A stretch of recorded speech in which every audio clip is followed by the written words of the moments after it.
All right, good evening, everyone, and welcome to the the MSAD's number 75 Board Finance Committee meeting, Monday, January 6th, 2025.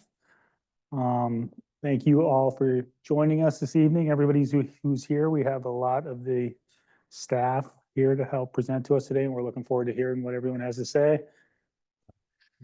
Chris is really excited to be. But without anything further, really, I think let's just jump right into it and get moving, because I know we have a lot of information to go through today. So unless anybody has anything up here, turn it over to Anita first, who's going to walk us through hers. Let's hope this works.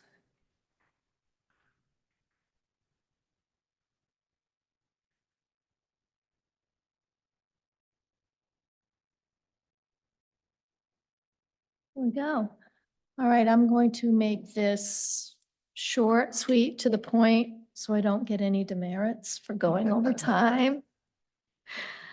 For those of you who don't know me, I'm Anita Hopkins. I'm the principal of Harpswell Community School. And just to tell you a little bit about Harpswell, our motto is inspiring students to successfully navigate the world. Some programs that are unique to Harpswell is our Learn to Swim program, where every child participates in a 7-week, once a week water safety program at Bowdoin College. Our 5th graders spend 3 nights, 4 days at Chewonki each year. We have an amazing partnership with the Harpswell Heritage Land Trust that provides environmental education that ties into our science units at each grade level. We have a veteran teaching staff. We don't see a lot of people come and go. So right now we have 7 classroom teachers with a combined total of 91 years in Harpswell, for an average of 13 years at Harpswell, and a combined overall total of 142 years of teaching experience, for an average of 20 years, which puts us further along the scale, which means our teachers might be a little bit more expensive, but they're well worth it.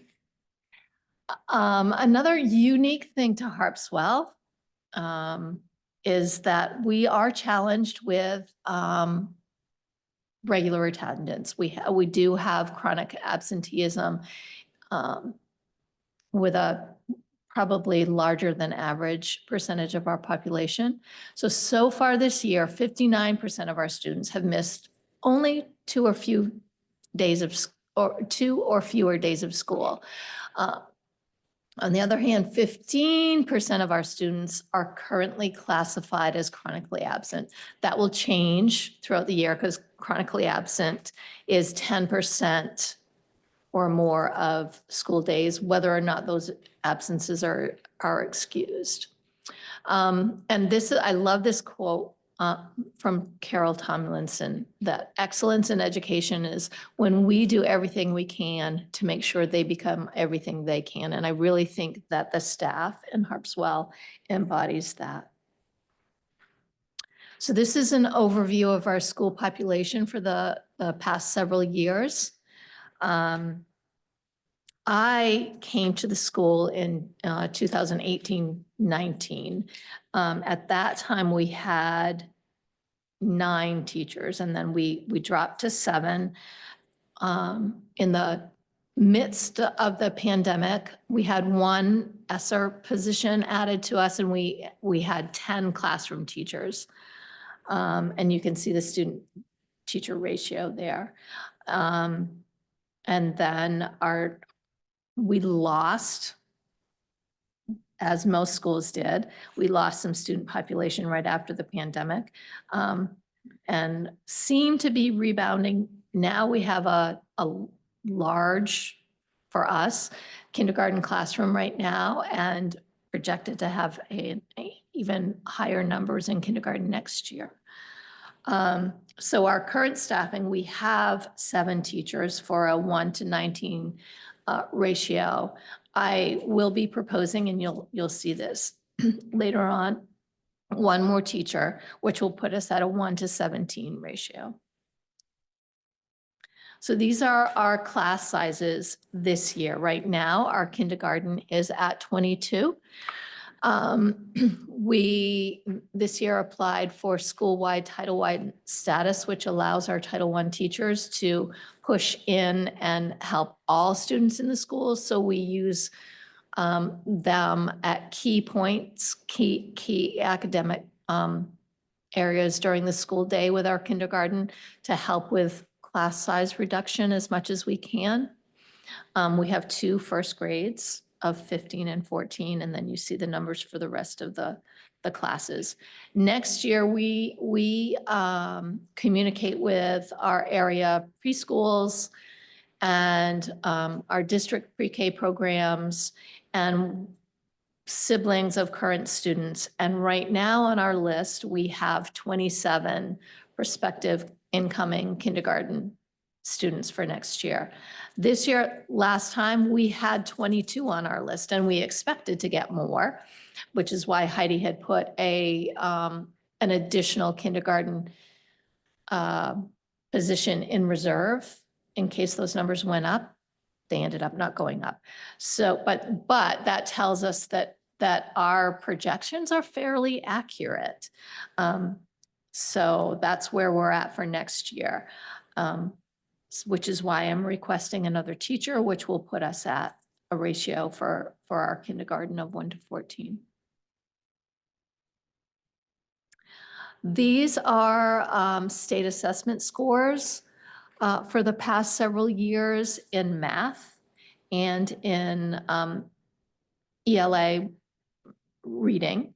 And so you can see how the bolder number is the Harpswell score, which is our percentage of students who are at or above main grade level expectations. And keep in mind that this is only 3 through 5 students because the MEA is only grades 3 and up. So these were our percentages over the past 4 years in math and then also in reading. Sure. The bold numbers are the Harpswell numbers and the lighter numbers are the state average. Yes. So this is, Amanda, you might be able to, this is, I believe 23 is when the assessment changed, which might account for these numbers. I'm just going to take a win and say, I really can't explain this, but except that we have fabulous teachers.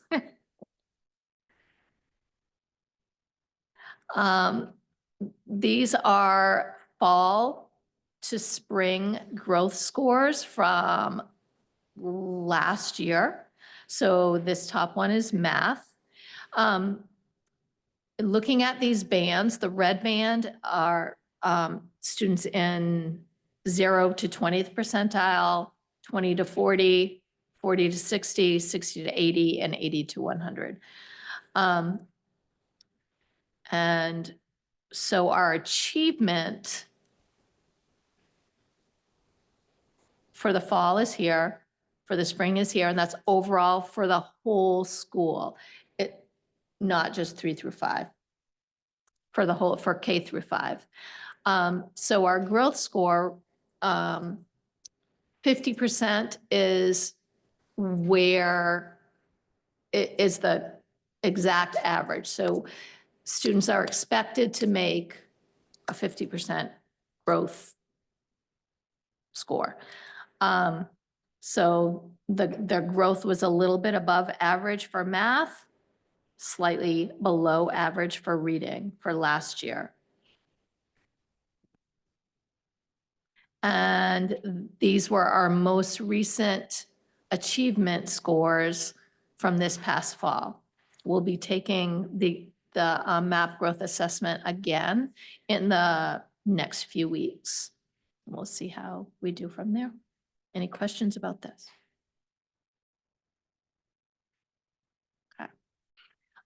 In gathering input from staff, I'll just say that teachers in Harpswell have concerns about our large class sizes for our current and incoming kindergarten classes. We're making it work with our current kindergarten. As I said, we're pushing in with Title I. We have a general education paraprofessional who is dedicated just to that class only. And we have an amazing kindergarten teacher. And our incoming class, hopefully we will get another teacher because I can't imagine a kindergarten class of 27 students. With a small school, we're not able to really separate children at particular grade levels who may not mesh well with each other. So that's always a challenge. We have an amazing behavior strategist who develops positive behavior support plans for several students. And I was just talking to her today, and things just feel really pretty calm. At school right now. She does amazing work. Our special ed teacher does amazing work. All the classroom teachers do. And I think that we've worked really hard to help ensure that every child feels valued, and it makes a huge difference in their ability to self-regulate. We also, almost all of us, took part in the regulated classroom training, which we're using all the time. And then concerns about equity. Being a small school, there's always a concern that, we'll get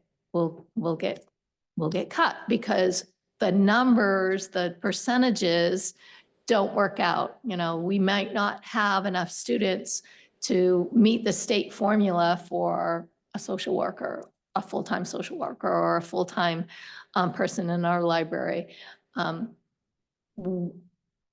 We're also, less able to absorb numbers, which means if we go up and have a bubble in one class, we can't spread that out among different classes. So we really appreciate, the superintendents and the board's willingness to, take those things into consideration and provide for our students as well as we have. And we really hope that continues. So what I'm recommending is the addition of one classroom teacher, a kindergarten teacher, which would be a new full-time position with an estimated salary and benefits cost of $85,000. Any questions for me?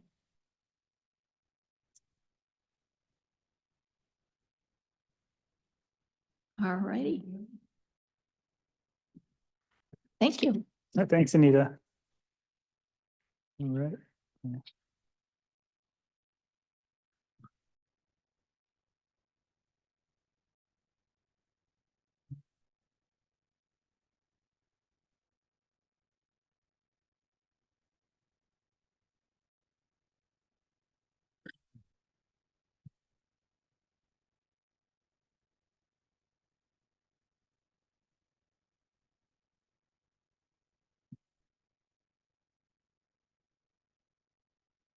Good evening. I'm Ryan Keith. I'm the principal of Bowdoin Central School. So a couple of things as we're getting started with my section of the festivities. I think what makes sense is an update of where we've been. That is some changes and modifications we've made over the last couple of years, what that's looking like right now and what that is projecting into the future. One of the things that when I'm talking with Heidi or Amanda or colleagues, I certainly do have a philosophy that we try to be pretty self-reliant. It may be sometimes to our detriment that I don't ask for help, but at the same time, I try to think of the long game when it's talking about a school climate and culture, and that is that I don't like to ask for resources, take away resources, ask for resources, and kind of follow that. So I hope you kind of see that philosophy as we go throughout this. So a little bit about Bowdoin Central School. One of the things when I visited 10 years ago now, that was striking to me is how welcoming and how warm the community is. And that's probably the thing I'm most proud about, that we've been able to sustain that. I would like to think in a small part due to some of the work that I've done. We're a pre-K through 5 school, so there's one of those updates. Last year when we spoke, we were a pre-K through 5 school for the first time, but it was in a partnership with Head Start. We dissolved that partnership. We coupled it with a classroom reduction to bring pre-K into our district, completely ours. And I'm happy to report that that has been a tremendous success for our school. Last year we had 12 students in that partnership. This year we have 16. We have MSAD75 teacher ed techs working in that program. It is so very positive. But I'm happy to see where it is and that we went in that direction. And I really do view that position as a district teacher position. We serve Harpswell students, Bowdoin students, Bowdenham students. I think we have a couple Topsom students. So we're truly a pre-K through 5 school now. Our population is 198 students. We are also, I'm proud to say, a first year off Tier 3 status as a school. We're not even identified as a Tier 1 school at this point. It's good, it's bad. We had additional resources when we were a Tier 3 school that we don't have. They were aligned towards professional development. So you might see, we've done this, now we have to be creative about how we continue to sustain that good work. And we continue to see promising achievement with our students on state assessments. Here's how our population looks. It's very similar to many of our other schools, sans Bowdenham. We shouldn't do that, so it can be heard. So you can see we have seen somewhat decreased enrollment. I mean, if you're looking to pre-2020, you're looking in the 210s to 220s. Right now, we're hovering right around 198 students.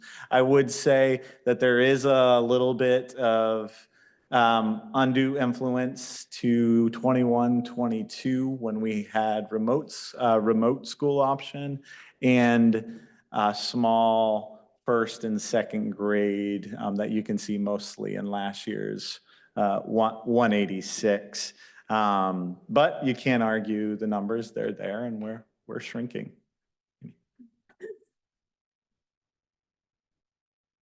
98, that includes pre-K, That includes pre-K, yep. but 186 does not? 186 included half of our pre-K technically, because half of them were Head Start catchment students and half were ours. And 208 is no pre-K? 208 was no pre-K, Okay. yep. Any other questions with that? Just to confirm that the pre-K involves students from all schools. Correct, yep. Okay, I want to be cognizant of time. I've talked about most, I've actually talked about this. Oh, but here's the, I lead with the end. You'll see throughout this, we are currently not requesting any additional resources for our school at this time, but we are requesting no additional cuts at this time, because we are seeing, and you'll see in a minute, some stabilization of our numbers. We have a larger kindergarten this year, and giving us time off Tier 3 status to maintain that positive momentum. So this is our 2-year comparison to numbers. and I keep wanting to walk over to the board. But the bar graph on the left side of it is raw grade level class numbers. So you can see the dark blue bars are this year, the light blue bars are last year. Whereas the table on the right side is the average class size, if you're noticing, oh, they're different. And one thing I will point out is first and second grade, you might look at the raw numbers and say, well, that doesn't, if I take 22 and divide it by 2, because that's what we have historically for number of classes, that doesn't make sense. First and second grade are divided by 1.5, because what we did with our classroom reduction is we made a multi-age first and second grade. So instead of 2 first grades, 2 second grades, we have 1 first grade, 1 second grade, and 1 multi-age first, second grade. So you can see how that adjusted our average class size numbers between last year and this year. Any questions here? I've already talked through this. I'll probably blabber about the charts and then skip the next one because I've already talked about it. So very similar to what Anita showed, our dark numbers are our students' performance on math through year state assessments, grades 3 through 5, and ELA state assessments, with the lower number being the state average, and that dotted line is that state average. So again, promising achievement compared to our state peers. And again, the dip was the change, Anita pointed this out, but the change in state assessment in 23. You can, I broke it down by grade level. So you can actually see the percentage of our 3rd graders, 4th graders, 5th graders in ELA and math and how they're doing.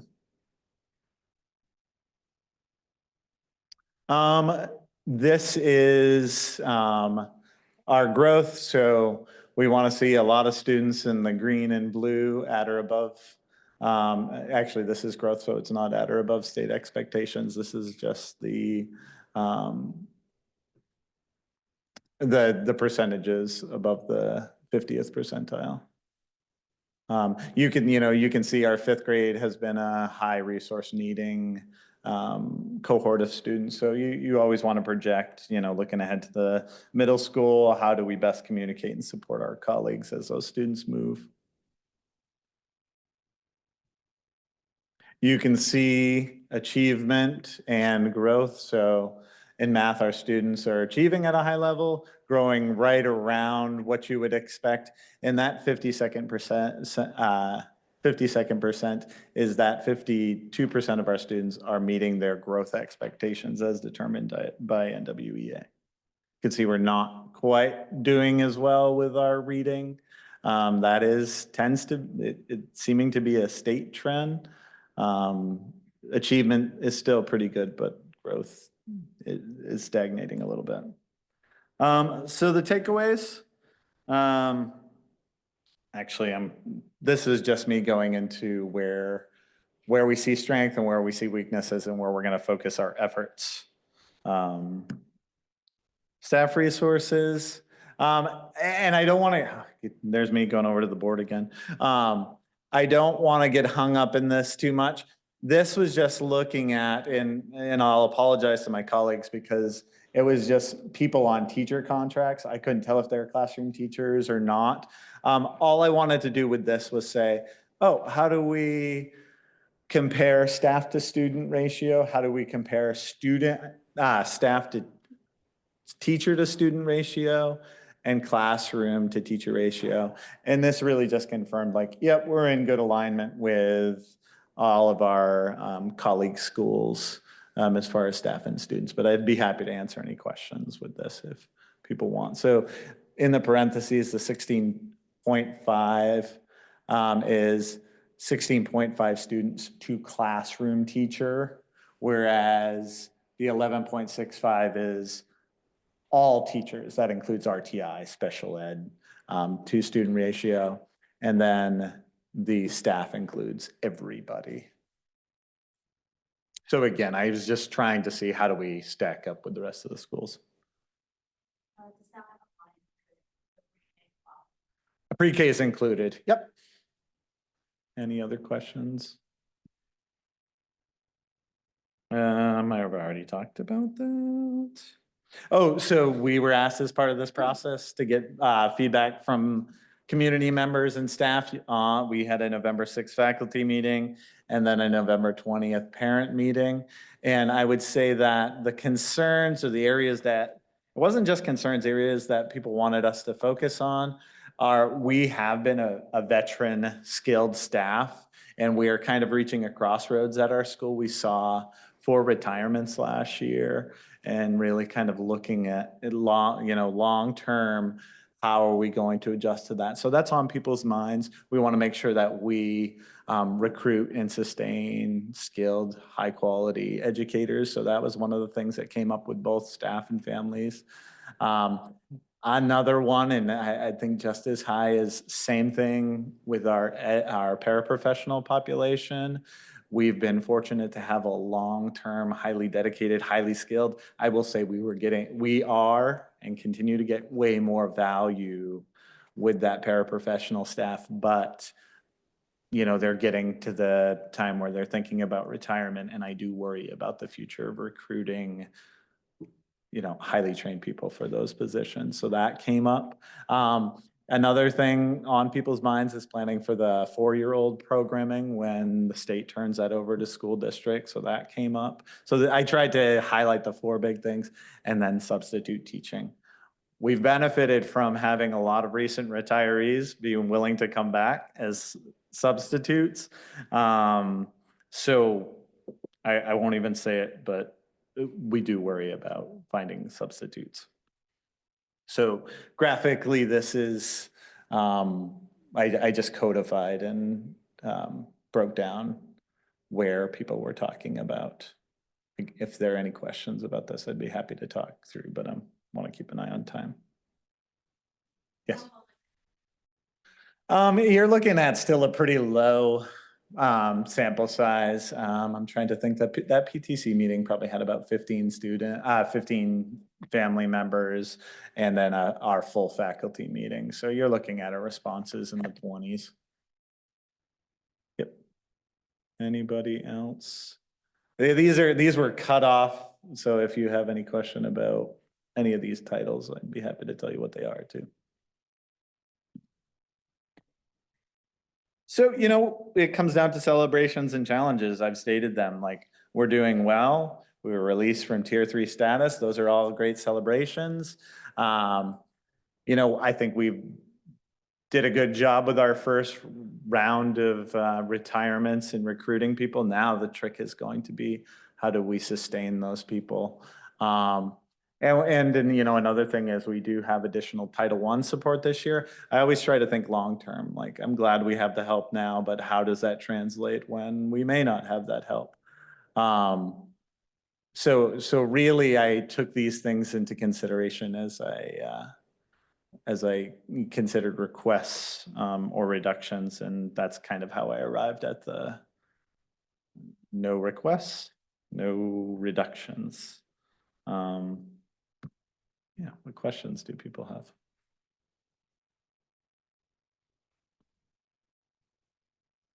Hey, you guys are getting the job done today. Thank you, Ryan.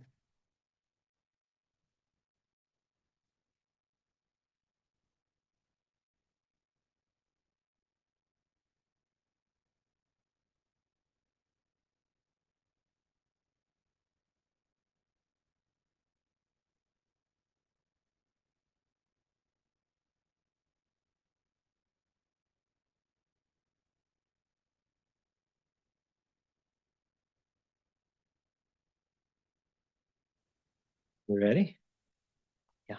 Good evening, everyone. Chris Lajoie, the principal of Bodenham Community School. It's my 21st year working in the school district and my 11th as the principal in Bodenham. And I started with a photo of our kindergartners walking to their outdoor classroom. Start with enrollment. The takeaway here is we're the only elementary school with an upward population trend over the last decade. My first 5 years in the job, our average school population was about 169. Over the last 4 years, it's up to 192. So that's about a 14% increase in population. And it's been stable over those last 4 years and within years. And by that, I mean, we don't have a lot of students moving in and out during the year. Our population at the end of the year is about where it is when it starts. We've also added opened a functional life skills program at our school this year, which has been wonderful, serving students from Bodenham and Bowdoin. And so there are about 5 or 6 additional students as part of our population with higher needs, but can be expected as a part of the population moving forward. And so our projected enrollment is expected to be about what it is now, maybe up a little bit in fall of 2025. And that's our fun sandbox skiff and some first graders enjoying it. Class sizes. I'll direct you to the far right end of that chart. That has the average class size over the last 4 years. And you'll see we've stayed right around 17 students in the average class. We have 11 teachers, classroom teachers at our school. That's what we had in 2014 when I started. So even though our population's gone up, we have the same number of classroom teachers as we did. As Ryan mentioned, we've tried to keep some level of staffing stability over time. So as classes rise and fall by several students, we've tried some different cost-neutral solutions to be able to manage that. Small schools do that. So we've done multi-age classrooms before. There are some benefits to that. What we found was we weren't able to always successfully include all students in grade level core instruction when we had multi-age classrooms like that. And the fear there is that if students don't have that access, they can't close the gap, the achievement gap. And research suggests that gap actually widens when students can't access core instruction. So another solution we've tried in recent years is a co-teaching model. So the spikes that you see in 4th and 5th grade are years where we had a co-taught classroom. We currently have one in 5th grade, one general education teacher, one special education teacher, working together to teach all the students in the class. There's a nice benefit to that, which is that all students are in their regular classroom receiving instruction, whether they have an IEP or not. And that makes small group instruction easier for all of the students. It works well with smaller class sizes or with smaller overall grade level sizes. We've also tried looping from one year to the next as another strategy to try to level out those small differences in class size from year to year.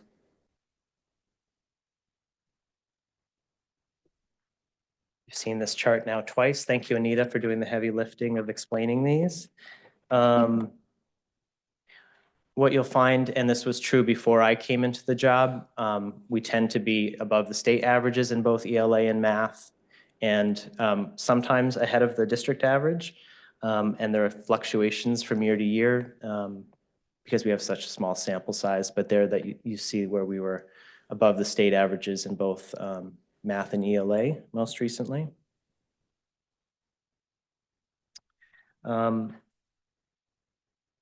About about 3/4 of our students then are meeting state proficiency expectations. So that means 1/4 or more of our students are not yet, and so we still obviously have work to do there. This is the NWEA achievement chart for this fall. When you see yellow, those are students or grade levels that are performing about average when you look at everybody, all of the students in that grade level nationally. Green means they're a little above the average student nationally.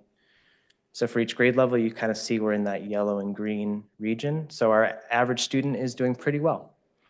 I did want to point out the lower chart is ELA reading achievement. And what was fun to see was as the grade level, you go up in grade level, I noticed that the blue band is widening. And those are students who are really excelling in literacy. So that was kind of a nice sign to see that we're building something over a number of years in terms of kids' literacy development. This is another view of this. This is our growth over the last school year. Again, our growth level was about at the national average, And our average student, their achievement is maybe slightly above where our students are nationally. So we have quite a few students who are on track, as we saw in Harpswell and Bowdoin Central, to be proficient on the state assessment. The data here that is slightly troubling to me is in the math box. If you look at the achievement, which is right, can you see my pointer? Oh, yeah. We have about a third of our students over last year who were in the red and orange. Those are students who are not likely to be proficient on the state assessment. And that's a bigger number than we're comfortable with, and it's stubbornly large. So it's still a challenge that we're trying to take on at this school. Not quite as large for reading. Any questions before I go on? Keep rolling. I've sort of tried to just collect and condense staff input, and it coalesced around a couple of major themes. One was continuing to provide meaningful professional development that's not separated from the work in the classroom, it's job embedded. We've done a lot of work around the science of reading, and our staff has a desire, as I think across the district we do, to improve in our understanding of math and our coherence in our math instruction across the district, and continuing to invest in professional development there to hopefully impact those students in the red and orange that we're seeing are still not quite where we want them to be. And then there is a challenge at a small school of not having 2 classrooms per grade level. And right now it means some of our special ed support is needing to be involved there to mitigate the class size issue. There are some nice benefits to it, but it is nice to have 2 classroom teachers who are partnered and can work together.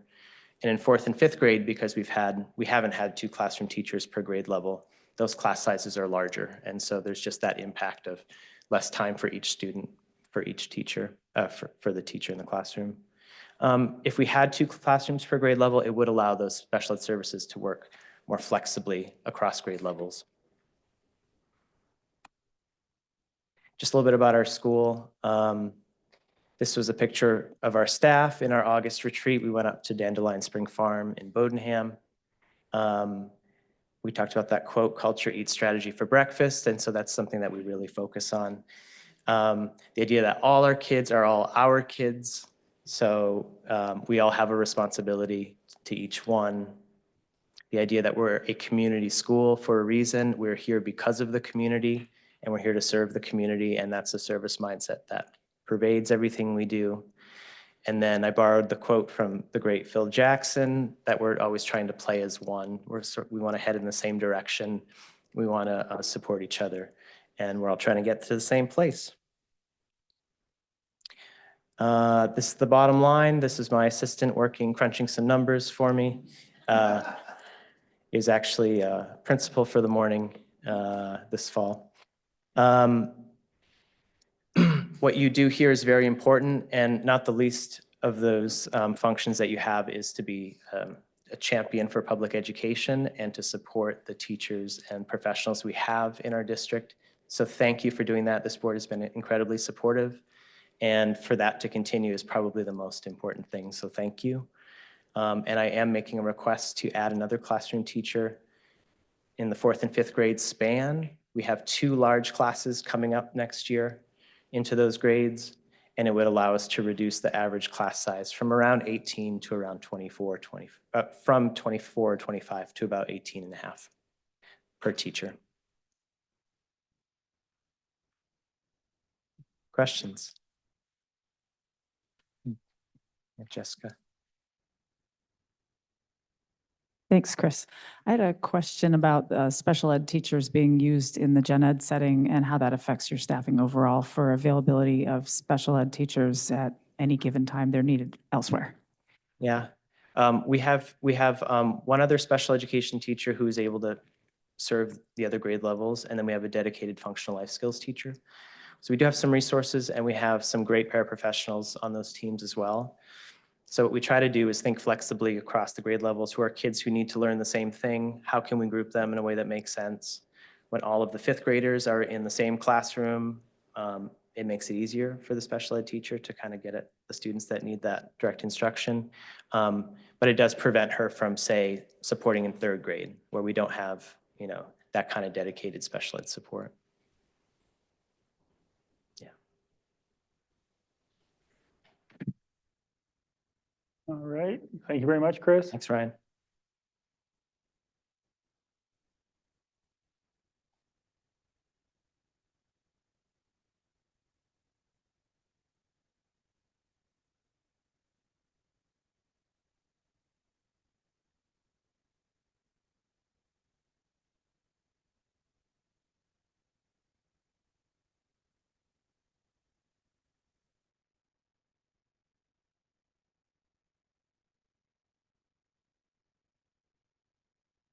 Hey.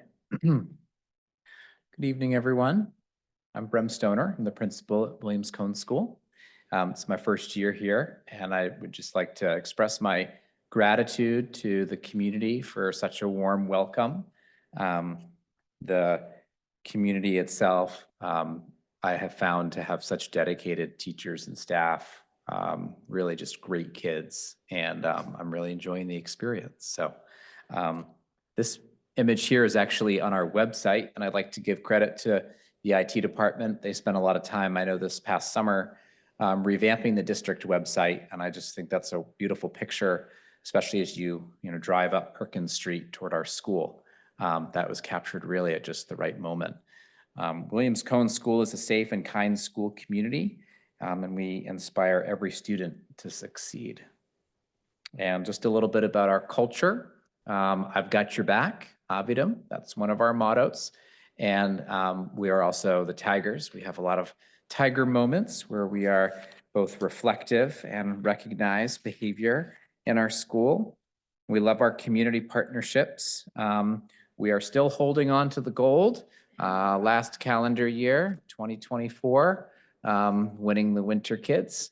There will be a new winner crowned probably in the coming months, but we're still holding on to that. And we also really love, for example, our Woofs and Books program. Those are some furry friends that come and visit us a few days a week to read with students. I also want to recognize the Friends of Williams Cone. They are a very active PTA group, and really without them, we wouldn't be able to do a lot of what we are able to accomplish for our students and our staff. A lot of fun programs and events. They've done a playground renovation, and you can see some photos here, some of our after-school offerings. We had a really great raffle basket fundraiser, and we also partnered with Woodside and their parent group to bring a small group from the Portland Symphony Orchestra to present for an afternoon assembly earlier this fall. So our class sizes and our general population at the school, you can sort of see the trend in the last 5 years or so. A couple of the pandemic years there may be missing, but generally we've declined a bit and then sort of held steady. So as of now, we're at about 229.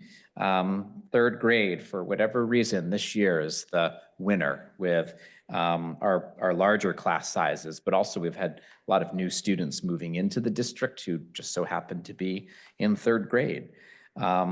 So we have one pre-K class, which is a great program. I'd echo what Ryan previously shared about our efforts to take that on as a district. We have 2 kindergarten through 5th grade classes each, and you can see how those numbers are currently breaking down, right now. We are anticipating some enrollment increases when the Fairview Commons apartment complex opens in the spring. That's in our neighborhood, and there'll be 38 new units. So I don't quite have a pulse on that yet in terms of numbers, but I think we can anticipate that we'll see some more families coming to Williams Cone. And as far as our numbers go, about 15% of our students do have academic support needs, and about 20% of our students have behavioral support needs, and there is some crossover in those percentages and numbers. So in addition to our grade level teachers listed here. We have a full-time academic interventionist. We have a full-time behavior strategist. In our special ed, we have 2 resource rooms, a flex program, and a really great team of paraprofessionals who support all of the students in those programs. I'll touch briefly just on our data. I know that it's similar that's been shared from the other buildings.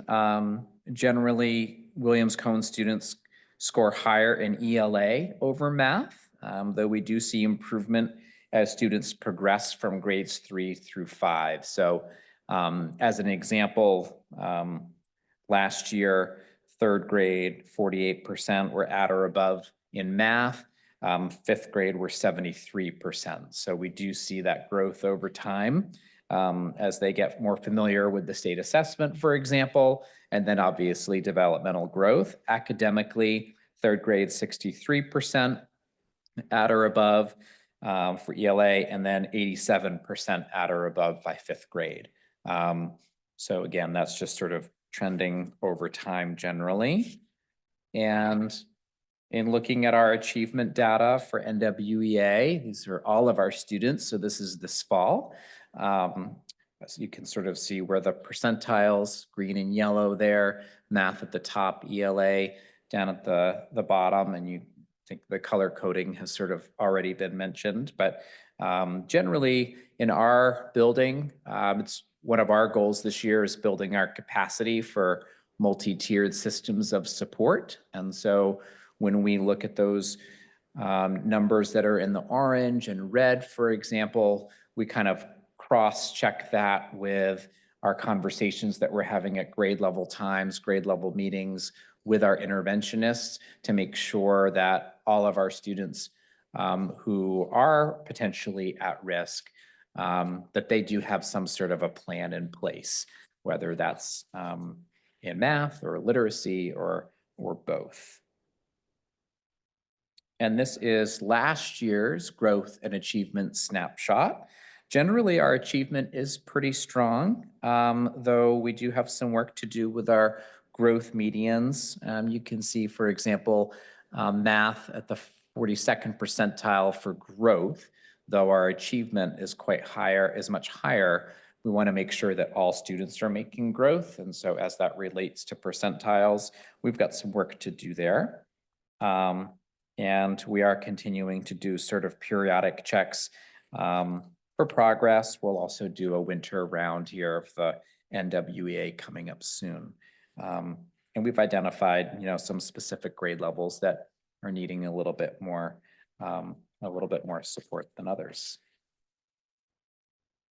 We also recognize in our data beliefs that the NWEA does not represent the entire picture for any student. And so up here, just sort of a list of some other district assessments that we do use to help us sort of look at the whole child and make decisions about programming as needed. And we look at social, emotional, behavioral needs and how they impact learning and growth. And we also know the power of early intervention, particularly as it relates to our kindergarten and 1st grade students. As far as input from the staff, and this is my final slide, we're not requesting any new positions at this time, but we are requesting to maintain our current staffing levels. There is that phrase, slow and steady wins the race. We've had some unfilled positions, at least since I started July 1, that have sort of gone, out there posted, and I'm pleased to report that I think by the end of this month we'll be fully staffed. So it's taken a bit of time, but we're really excited about some of the new staff that we're welcoming at the mid-year point. But that allows us to really meet the students where they are, as they are, and from an equity lens, we do want to maintain our current level. And then another input from staff, just kind of along those same lines, is in addition to recruiting, also training and retaining the best talent. And similar to what some of my partners in educational leadership tonight have shared, we will at Williams-Cone in the next 5 years be seeing some retirements. And so it's important that we continue to retain a really talented staff that we have. We're really excited about the staff professional development opportunities, and we know that there's many different funding sources for those. But part of the input is, to continue to have an engagement with district curriculum reviews. For example, we are looking at our math curriculum this year. Attending conferences, we're really excited about the work of Emily Daniels and regulated classroom practices. And so that's taken a bit of our focus for professional development as well. And again, just continuing to meet students where they are and help them become curious, compassionate, and confident students. That's another part of our motto. And so about 30% of our K-1 students are typically presenting with needs and have been identified or on watch right now. And so with our current staffing level, we'll continue to support them. So that's all I have for Williams-Cone this evening. Are there any questions?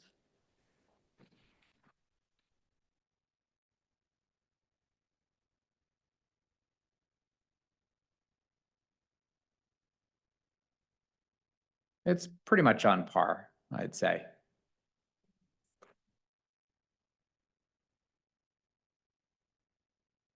It kind of depends, actually. We all know sort of how just learning to do school, right? And socially, academically.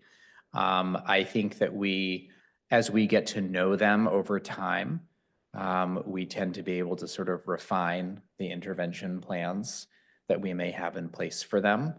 Whereas there may be a little bit more support at K-1 or K-2.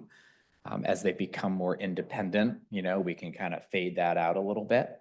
So it really there's sort of a blend of things, but I would say it's pretty typical.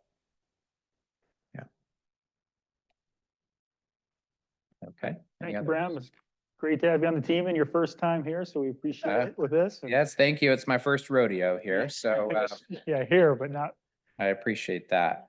And no. hand things over to Woodside. To save you from some strange computer issues, my screen was flashing when I tried to share earlier. So Brem volunteered to let me use his computer to demonstrate my slide. So for those of you who don't know who I am, I'm Rick Dudek, the principal at Woodside Elementary School. I've been the principal there since 2009 and really looking forward to sharing some highlights about the school with you and our budget proposal here for the coming year. So a little bit about the school. Our mission is to develop the unique strengths of every learner for a lifetime of success. Woodside is the largest of the elementary schools in our district. We are a K-5 school, and probably one of the more prominent features is our special programs units. We have 2 functional life skills programs, a flex room, 2 resource rooms, and those play an important part of the culture at our school. With some changes in population, I actually hope to advocate for a pre-K program for Woodside as space permits. And I also just wanted to mention that we offer key support to students who attend the center as well, providing opportunities for them to have specials programming, as well as some inclusion in our extracurricular activities. Speaking of extracurriculars, Woodside is very proud, as I am, as the principal, to offer many student clubs and activities. Our probably most famous one is called Woodside One-Wheelers, which performs regionally and nationally in the circus arts field. But we have active extracurriculars, including variety show, musical, special chorus, yearbook club, intramural sports, and Lego club. And this kind of fits into our overall attendance and culture. People sometimes ask, why do we have such good attendance? And one of the things that I believe is that by developing positive relationships with students, you get really great attendance results. And so at the center of my work is a quote by James Comer, which is, "No significant learning happens without significant relationships." And so some of the special events and activities, including those extracurricular activities, are projects such as our Cider Press project, which was new this year. Students had an opportunity to bring in their own apples, or we found cider drops as well. And we made our own, our own cider this year, which got made into a cider cake in our food service department, which was really fun. We're in our 3rd year now of a maple syrup tapping project, which we do in the winter and springtime. And then we do our family fun day in the spring as a typical yearly events. We do a few spirit weeks annually, 2 school dances, and then Woodside days throughout the year. And I'd be happy to expand on any of those other types of projects if you're interested in knowing about them. Woodside days is one of my favorite things because we just do very low organizational support to say attend a boys hockey game, which happened at the Greenbridge Classic this winter. Just at the start of winter break, we just simply encouraged all the kids to come out and wear red, white, and blue or green, which is the Woodside colors, and cheer on the whole home team. And I'm proud to say that our boys beat the Brunswick team for the first time in 7 years. So I'm attributing it to a lot of hometown spirit. There you go. This is our population trend graph. So you can see generally what you see is a stable period with some bumps on both ends. So a pretty large increase in 2019 and a pretty significant drop this most recent year in 2024. And I'll get to what I see to be factors related to that in the coming slides. So key trends in 2019, can't really explain what happened exactly other than we had a large 5th grade class that year and we had a very large incoming kindergarten class that year. We ended up having to hire extra teachers in that particular year. You'll recall that was just before the pandemic, 2019, leading into the spring of 2020.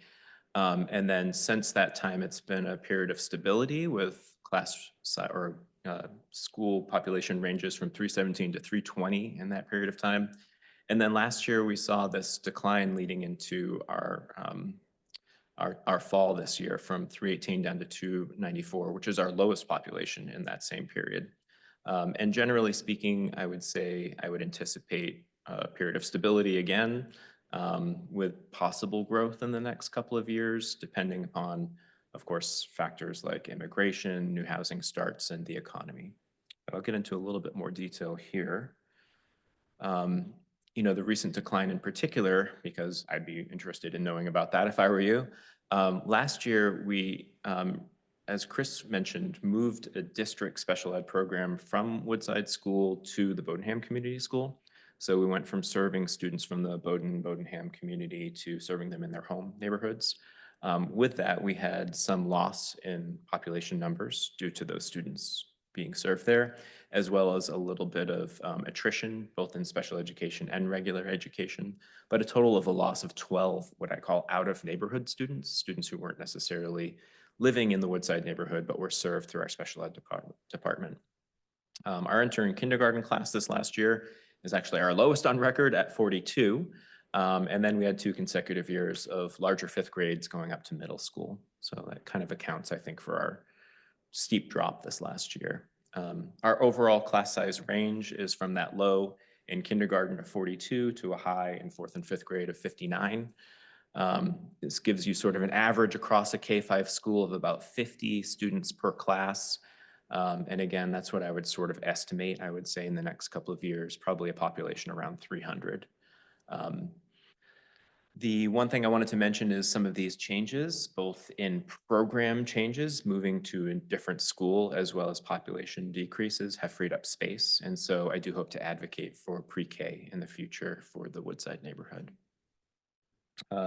Additionally, looking at our current numbers, we considered whether or not a reduction in classroom teaching should be part of the proposal. But I would really advise maintaining and monitoring enrollment as we do each year going into the April and May months. If our enrollment figures do not rebound in the coming kindergarten class or continue to decline, we might suggest looking at a reduction, but at this point I would recommend holding steady. Yes, and then this is just another quick view of the class average at our school. So average class size essentially has ranged anywhere from our low currently of 16, a little over 16, to a high of a little over 18. But generally, you're looking at pretty stable numbers, plus or minus 2 over the course of that period of time. And so I would generally call it stable population. And then this is just a class by class comparison of as you've seen in some of the other schools too. So Right now, kindergarten is low at 14 students per class, and 4th and 5th grade is a little on the higher end at 19. Okay, that's the general gist about population. In terms of achievement scores and trends, as you've heard from many schools, we are at or above the state average in all of our schools. Woodside is no different. We also see in our particular school reading outpacing math scores. And that is something that we're working on this year. I'll talk about that in a little bit more, but I generally would see a wonderful focus in our school anyway on some early literacy programs listed up there as being something to continue to invest in because we're seeing great gains. And math, I think, is probably related to some variations and consistency, not just within our own school, but across the district. And I know that's something you've heard we're looking at as an entire elementary program. One of the things that I'm on about, as some of you might have seen at the CIA committee, is math fact fluency. I'm very proud of the early gains that we're beginning to see there. It's a little bit early to hang our hat on it, but I do think we're going to see great gains over the next couple of years. And then the chart that you're familiar with, that dip from 1 year, 22 to 23, is related to a change in the assessment strategy. But you can see Woodside scores in math do trail our scores in reading, but in all cases, scores are above the state average. This is just another view that you're probably familiar with. Green and yellow indicate at or above average range. And you can see also that reading generally outpaces our math scores. This is from the fall 2024 assessment. And then this is the view of the fall to spring growth. So as other schools have said, we have work to do, I believe, in getting the growth targets consistently above the 50th percentile mark, which again would just sort of relate to year over year growth for individual students. Ooh, there we go. Didn't lose it completely. That's good. And then generally speaking, achievement is in the green, which is great to see. You want our students above that that national average, and we do see that pretty consistently both in our fall and spring scores for both reading and math. Again, I would say an area of strength is reading, an area to grow is math. I'm very interested in developing our program called Math Fact Lab. Again, a little too early to attribute too many gains, but we're seeing, for example, in our 2nd grade, a flexible grouping model that we're just initiating this week to address some speed at which we're seeing kids progress through the 2nd grade math curriculum, which I'm very excited about. All 3 classes are on pace in our 2nd grade program. We've actually had to group some students because they're above pace right now. And we really feel that that's partially connected to developing a greater sense of math fact fluency, which gives them more ability to pay attention during core instructional time. So I'm very excited to report back on this as we get later on into the spring. This is just another view of like what makes Woodside Woodside. One of the programs that the district invested in this year is called Analytic View. And so if you want to get a sense of what the special ed population looks like at Woodside, this gives you a pretty good view of it. Notably on the far left side is a pretty higher than average rate of autism in our school. And again, we do have the functional life skills programs, which has been a magnet for this type of programming for a while. I'm proud of the work that we do for students with special needs, but just wanted to give you a sense of it. All of these students are also included in our academic data. You'll also see that other health impairment, as well as speech and language, specific learning disability, all have pretty high bars in the graph. In terms of input from staff, there were 3 key elements that came up, which were around finding better substitute coverage. You're going to hear me talk a lot about this over the course of the year. Staff also want to encourage opportunities for more stipended clubs to be pursued at Woodside. And then additional feedback was around paid professional development for para-professionals or ed techs, and trying to keep class sizes small so we have continued positive opportunities for special ed inclusion. I think as Chris was talking about, you know, a positive environment for special ed inclusion is one where students can feel comfortable. Smaller class environment sometimes makes that a little bit more palatable.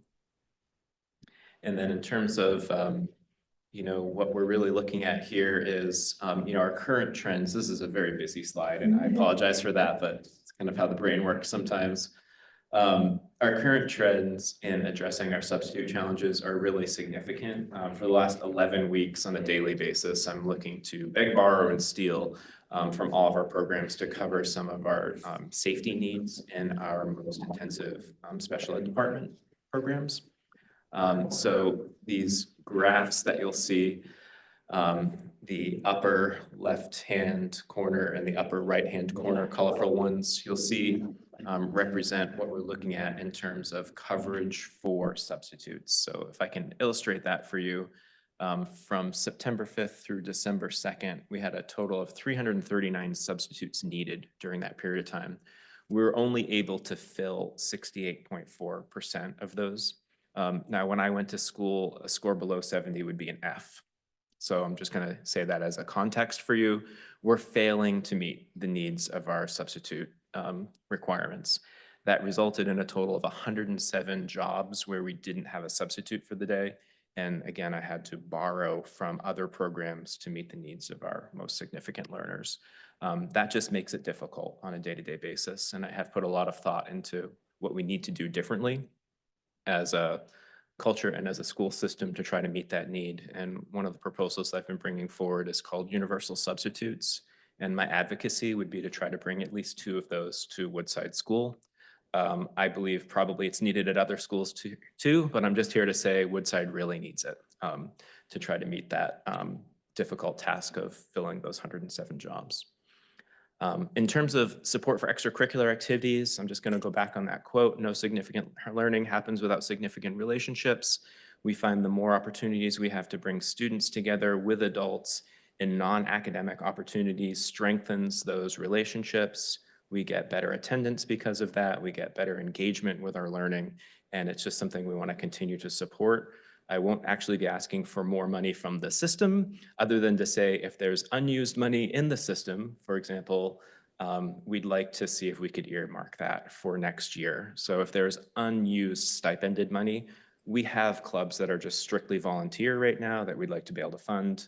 A couple of those include our yearbook, which I'll put up there as a little example. We do an amazing yearbook, but it's done completely on a voluntary basis, no stipend. And then our Lego club happens to be another one of those activities, which is completely unfunded and just done on a volunteer basis. And then the last thing is really, as kind of a few of us have said, not looking for additional resources, but to kind of maintain our classroom resources for where they are. So high classroom numbers do make meaningful inclusion a little bit more challenging. So we want to try to keep our classes at about the size that they are now. And yeah, so that actually summarizes what I just said. Sorry. Really, Go ahead. really quick, thinking about the substitute data that you presented, just ballparking, you know, approximately 60 school days in those 3-month period of time. I know that's not exactly accurate, but that's like 5 or 6 absences a day. Is that broadly what you're experiencing? Well, I couldn't name that exactly. I can tell you in that period of time, I'd say 2 to 3 unfilled is what my experience. Honestly, if I have a substitute for the day, I stop thinking about it. Totally. So you could be right. You could be right. It's about 5 to 6. I was going to say, if it's 5 to 6, then you'd see 1 to 2 unfilled per day. Exactly. Broadly speaking. Yeah. Okay. Thank you. Yep. Yeah, so that was just again, a summary. I'm interested in universal subs as a new way to look at filling a need, which is how do we get more subs for our system? I think this is actually kind of a larger, broader economic issue for our entire state with the advent of earned paid leave, for example, and other factors. It just seems to be something we're going to be dealing with. The stipends, as we mentioned, and the maintaining number of classes. And if you're interested, I have bonus data views, but I won't share you into that. You can look at it anytime and give me a call if you want to know more about them. So any other questions?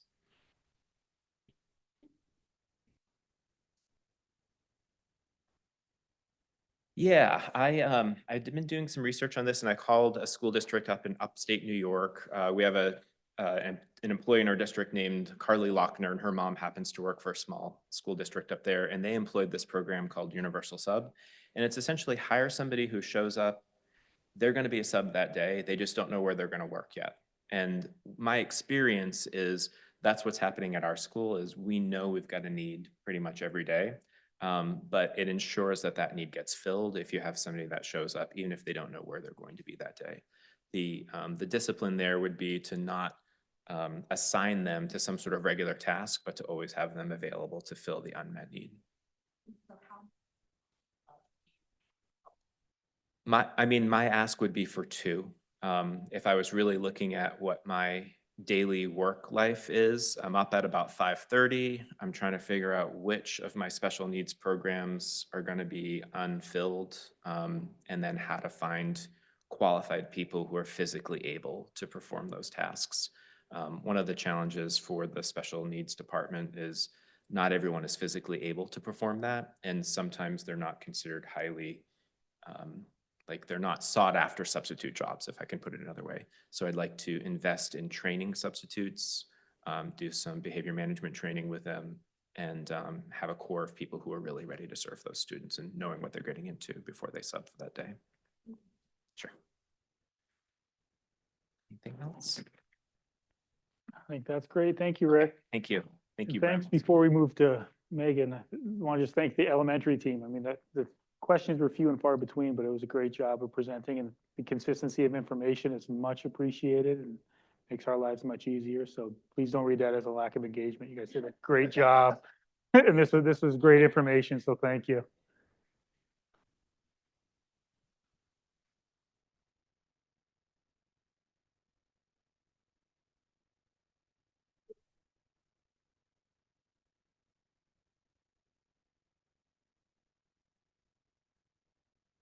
Good evening, everybody. My name is Megan Hayes Teague. I'm the principal at Mount Ararat Middle School. So Chris and I used a similar platform for our presentations tonight. Great minds think alike. So at a glance, Mount Ararat Middle School provides a proficiency-based, learner-centered education for students in grades 6 through 8, in which a feeling of hope and engagement is fostered by clear expectations, learning from mistakes, and positive relationships. That's our mission statement. And then a couple other just interesting things below. You'll see our code of cooperation, focused, respectful, responsible. We have a team-based philosophy at the middle school. So every student at the middle school is placed on a cooperative team where subject area teachers are able to collaborate and communicate to provide the best possible educational experience for their select group of students. And then BAR, you've heard a lot about that over the past couple of years. Building assets, reducing risks is a proven strengths-based SEL model that improves educational system predicated on 2 pillars, creating positive intentional relationships and using real-time student data to make decisions. So those are just a couple of things I wanted to highlight that are important to our building right now. So looking at enrollment, my presentation here will be a little faster, I think, than elementary school. I didn't include all of the graphs, but our current enrollment is 530 students. Our projected enrollment for next year is 541 students, and you can see the breakdown there. Interestingly, last year's projected enrollment was also 541 students. So I would project we're going to lose about 11 students if the trend holds up, which makes sense because between 5th and 6th grade, there is some attrition that happens as students go to private schools or other options that they may have available to them. Our 10-year average is 560 students. This shows the similar trend to what you've seen with elementary of a decrease over the 10 years a little bit. So about 20, 25 students fewer than our average would be in the past. So I also surveyed my staff to talk about what we would be looking for this upcoming year. And I'm going to talk about 2 of the parts now and then the staffing request in more detail a little bit later on. So one of the big conversations that we've been having this year is around technology. And as our district is looking to streamline our technological software platforms, that is moving us towards more paid options, if that makes sense. So we're really trying to tamp down on on finding free options on the internet that may not be evidence-based or well vetted, and move towards more of district-supported platforms. And in doing that, that is showing a shift towards these paid platforms. So next year, we're looking to add Actively Learn. We presented that recently, I think last month at the CIA. Michelle Aronson did a great job there. Minecraft for Education, also last month for social studies. So you guys have heard, some of you have heard about those recently. We are looking at adding Classroom on Demand or some similar streaming platform that provides documentary material. So relying less on free videos on YouTube that may have ads pop up, things like that, and moving towards a paid platform there. So those will all be covered in my building allocation. So they are new requests, but they're not new requests to you, if that makes sense. But I think it is an important note that when you look at the building allocation, and I don't think we'll spend a lot of time on that tonight, but you'll see that money has shifted over the past few years more and more into that technology bucket as we are moving towards paid applications there. And so when we move money in that department, we lose money in other areas, if that makes sense. So I'm going to jump down to miscellaneous. Next year, we're buying ovens, a lot of ovens.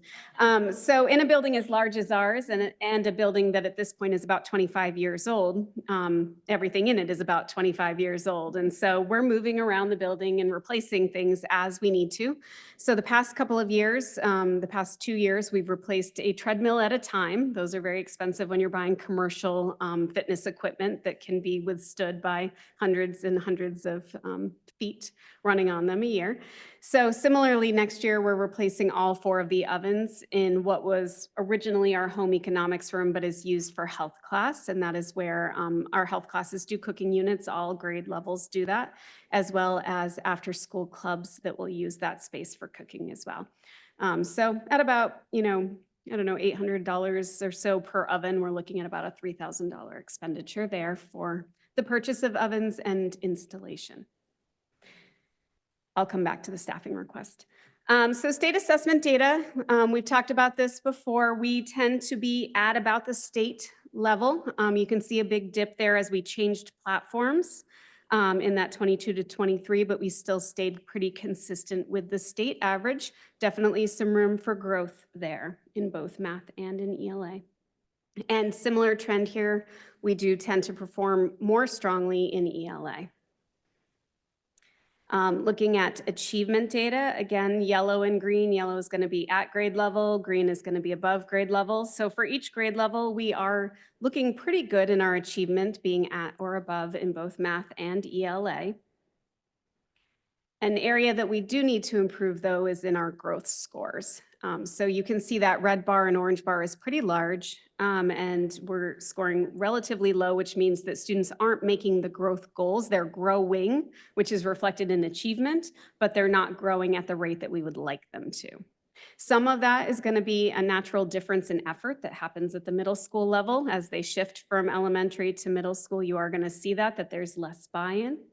Another area that we are analyzing at our level is to see what impact pull-out special education classes have on growth. And so some of that is going to look at some restructuring similar to what Chris had spoken about earlier, doing more co-teaching with special education students so that they are having more access to grade level standards. They're obviously not going to score well on a grade level assessment if they've never been introduced to grade level standards. So the more that we can integrate some of those classes, the better chance we have there at increasing our growth scores. Class sizes, so I broke it down by grade level. In the bold at the top is kind of the overall average. So for 6th grade, 179 students, that is an average of 22.4 students per class, with a breakdown, science, social studies, ELA, and math you can see below. And those numbers will be variable based on different pullouts that happen, either for special education or alternative education opportunities. Let's see. Ooh, going fast. 7th grade, 171 students, an average of 21.4 students per class. And again, the breakdown there you can see on the right-hand side shows the average for each content area. And finally, 8th grade is 180 students, 22.5 students per class. and the averages are along the right-hand side there. So we haven't yet experienced kind of the more significant population dip that is in the lower elementary right now.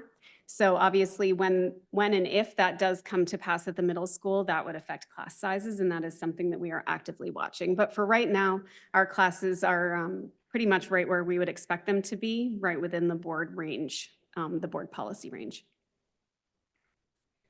All right, so a little time I wanted to spend here. We do have one request for next year. We are looking to add one full-time regular education social worker. Right now, our counseling and social work department, we have 2.5 what we call regular ed social workers who perform the duties of school counselors. We also have 2.5 special education social workers who work only with students with IEPs. So our request here for a regular education social worker, this is a position that the high school does have and is something that we believe we can benefit from. So we're looking to be able to provide social work students for students who do not have an IEP, for regular education students. We hope that in adding this, that it would reduce some of the requests that we get for special education services. So sometimes when people are looking for special education, it is for the services that can only be accessed through special education. So it might not be as much about specially designed instruction as it might be around social work or access to other programs and things like that. We are looking for this position to support our multi-tiered system of support work in specifically Tier 2 and Tier 3 SEL intervention. So this person would be able to run social groups. Again, right now, social groups are only happening in special education with students with an IEP and with a goal around social work. This would allow us to expand those services to regular education students as well. We would be able to have them do targeted instruction that could be around behavioral support, making good choices. It could also be groups around like friendship groups and things like that. You see that at the elementary level, and that would help at the middle school level as well. We would also say that this is supported as indicated by our MIAS data, as well as the data that we've gotten so far from the Say Something app. So to break down those two pieces a little bit, the Say Something app went live on October 30th. Between October 30th and December 2nd, we had 14 tips in total. Half of those were life safety tips, meaning that they were involving suicide, suicidal ideation, cutting, or self-harm. And those are evenly distributed across the grades. And that's a very small window to collect data, but that's pretty significant data to see right off the bat that we do have students who need this level of support.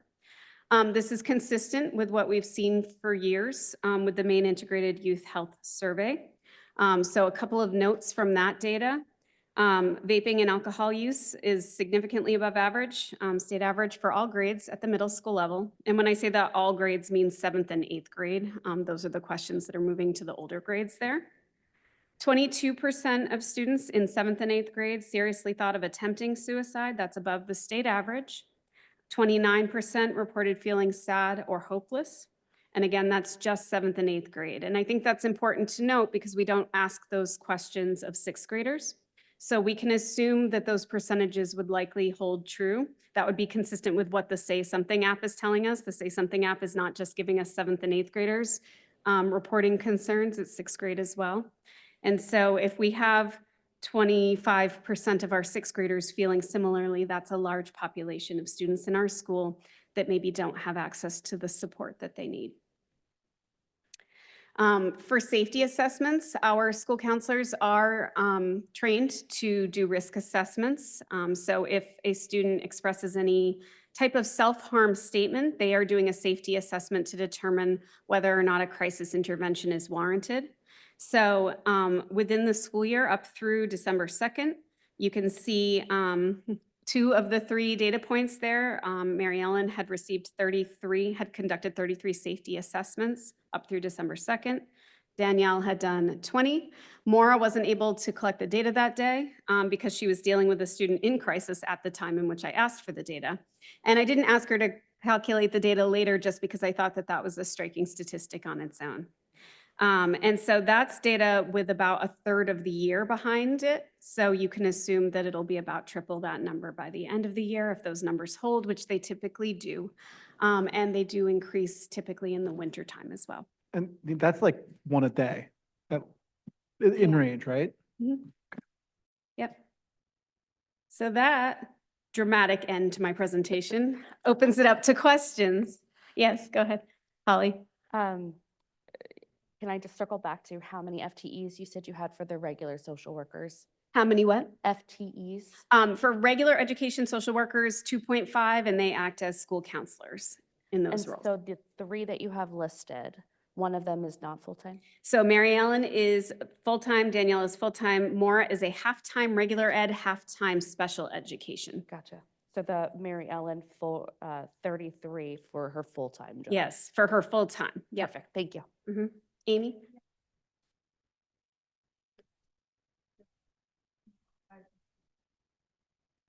Yes, for regular education social work, with 2.5 fulfilling the role of school counselor and 1 fulfilling the role of social work. Mhm. Yes, Mary?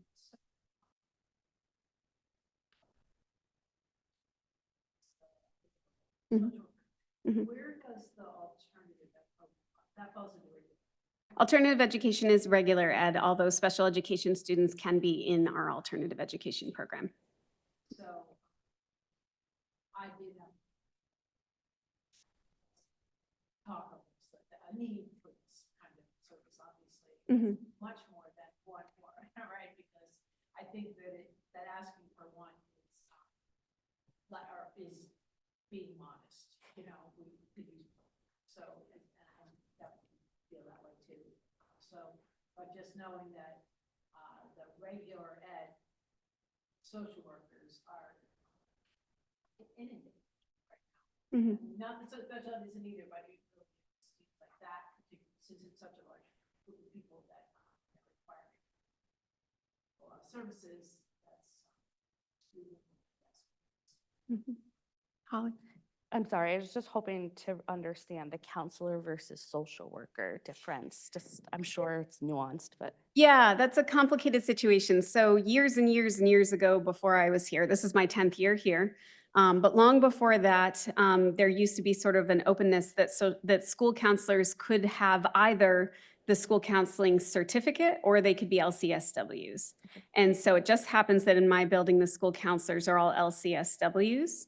However, we don't call them school counselors because we can't, because they are not certified as school counselors. However, they fill the duties of a school counselor in their roles. Okay.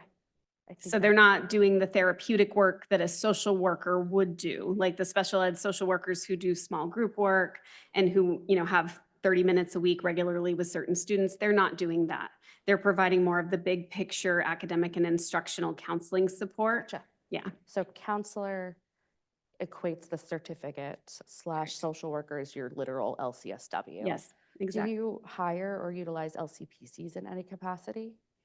We haven't, Or and Heidi's saying no, so I'm looking to her for that. No, kind of no, we've curious just how- had LCSWs. Okay. And so this request is for another LCSW? For an LCSW who will do social work truly. Yep. Counseling. Yeah. Perfect, thank you. Mhm. Any other questions? All right, thank you, Megan. Thank you.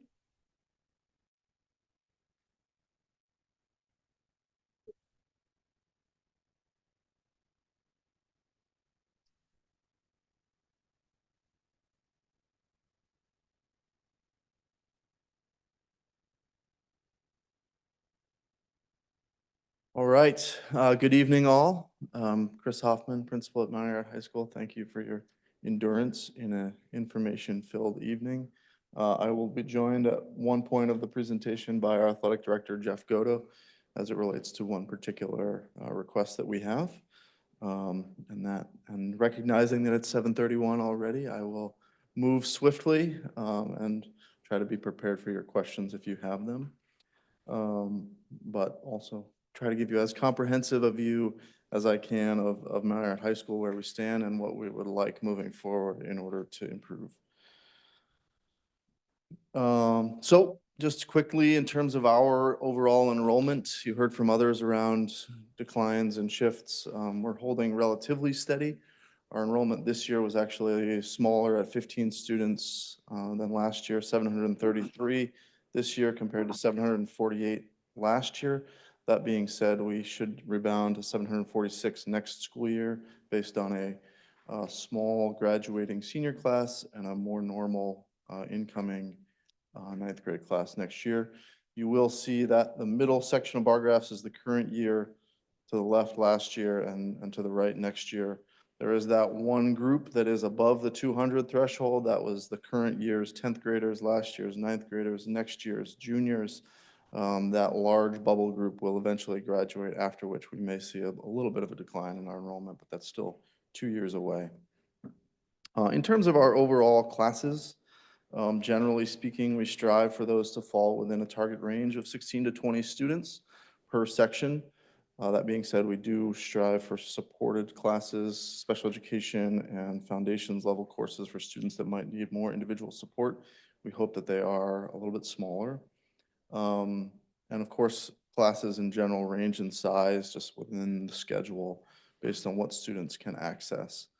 But most of our classes do fall within that range of 16 to 20 students. For example, Algebra 1, which is a course taken by many ninth grade students in math, that averages 16 students currently. English 2, the sophomore level English course, that averages 20 students per class. Chemistry is a junior level science class that currently averages 16 students per class. Across the social studies department at the advanced, the AP level, for geography, United States history, government, and psychology, those classes average 16 students per class. And then in health and PE, those are both, PE2, excuse me, those are both sophomore level classes. Those are averaging 18 and 22 students per section. Those are just a sampling to give you a sense of where we stand with those averages. Very specifically, I did want to speak to the impact of the reductions in staffing implemented in the current year's budget that was discussed in budgeting from last year. As most of you surely remember, we eliminated one position each in English, math, science, and social studies. That has increased our overall class size averages, generally speaking, into the target range that I just explained.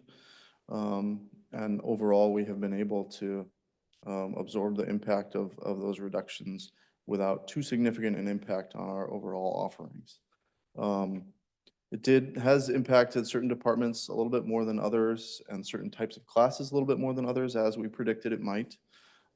Just some general data for you. Our English teachers, in terms of core content areas, currently do teach more students than other disciplines at on average 82.5 students per teacher. Social studies at 77 students per teacher, and science 75 students per teacher. That does not account for teaching sections like advisory or study halls. That's just their number of students they teach in actual academic classes.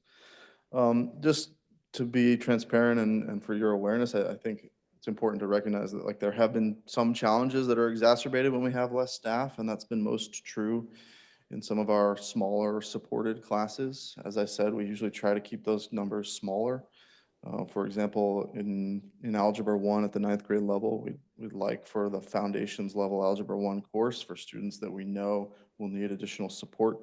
In Algebra 1, we want for those to be smaller, not necessarily at 16 to 20, but more like 13 to 15. We have 3 sections of that course this year, and they're all at 16, so just above what we would hope for. Another challenge to recognize is just that the strain on what we might call singletons or doubletons. Those are classes that we might only offer one section of in the whole master schedule. So for example, one example of this is this current year, AP United States History. In years past, we might have had 2 or even 3 sections of that class based on student demand for the course. In preparation for this year, we had 25 students request to take AP United States History. And we made a difficult decision to only offer one section of that course, so as to allow, more sections of other courses that there were greater need for. With just one section of 25 students, of course, not all 25 students can necessarily fit that into their schedule. And so we ended up this year with one section of AP US History with 20 students because 5 students couldn't fit it in their schedule. Of course, we could have made a different choice last year to offer two sections of 13 or 12, but that would have made them notably small. But those are the types of choices that become harder when the total resources available are fewer. So again, in general, we've been able to absorb these cuts. It just makes some of those choices more difficult. And it can be hard to predict what they're gonna be. You know, in years past, we've had 30 to 40 students request to take AP United States History, and that would have made it much easier to offer two sections. When the number is right on that bubble, choices are a little bit harder when we have less resources. So, really quickly, Hudson, and then. Just so looking at these teacher loads, trying to convert that into what a classroom size. So there's 4 or 5 sections per Correct. teacher? Okay, thank you. Generally speaking, yeah.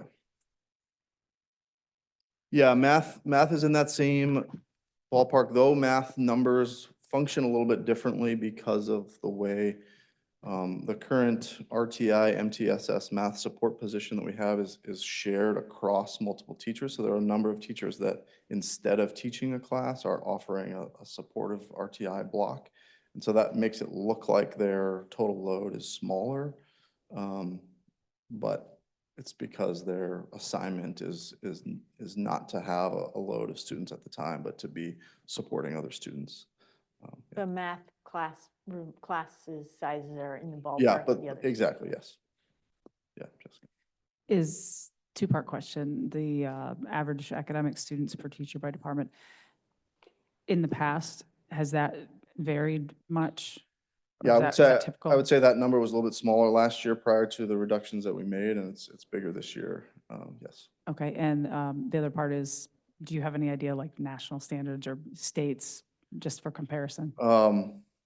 I do, and I can tell you that those range widely. I've looked at our data. Generally speaking, I'm in a group of fiscal principals in Cumberland County, and we share our data, and I would say we have more students per teacher than our neighbors across the river.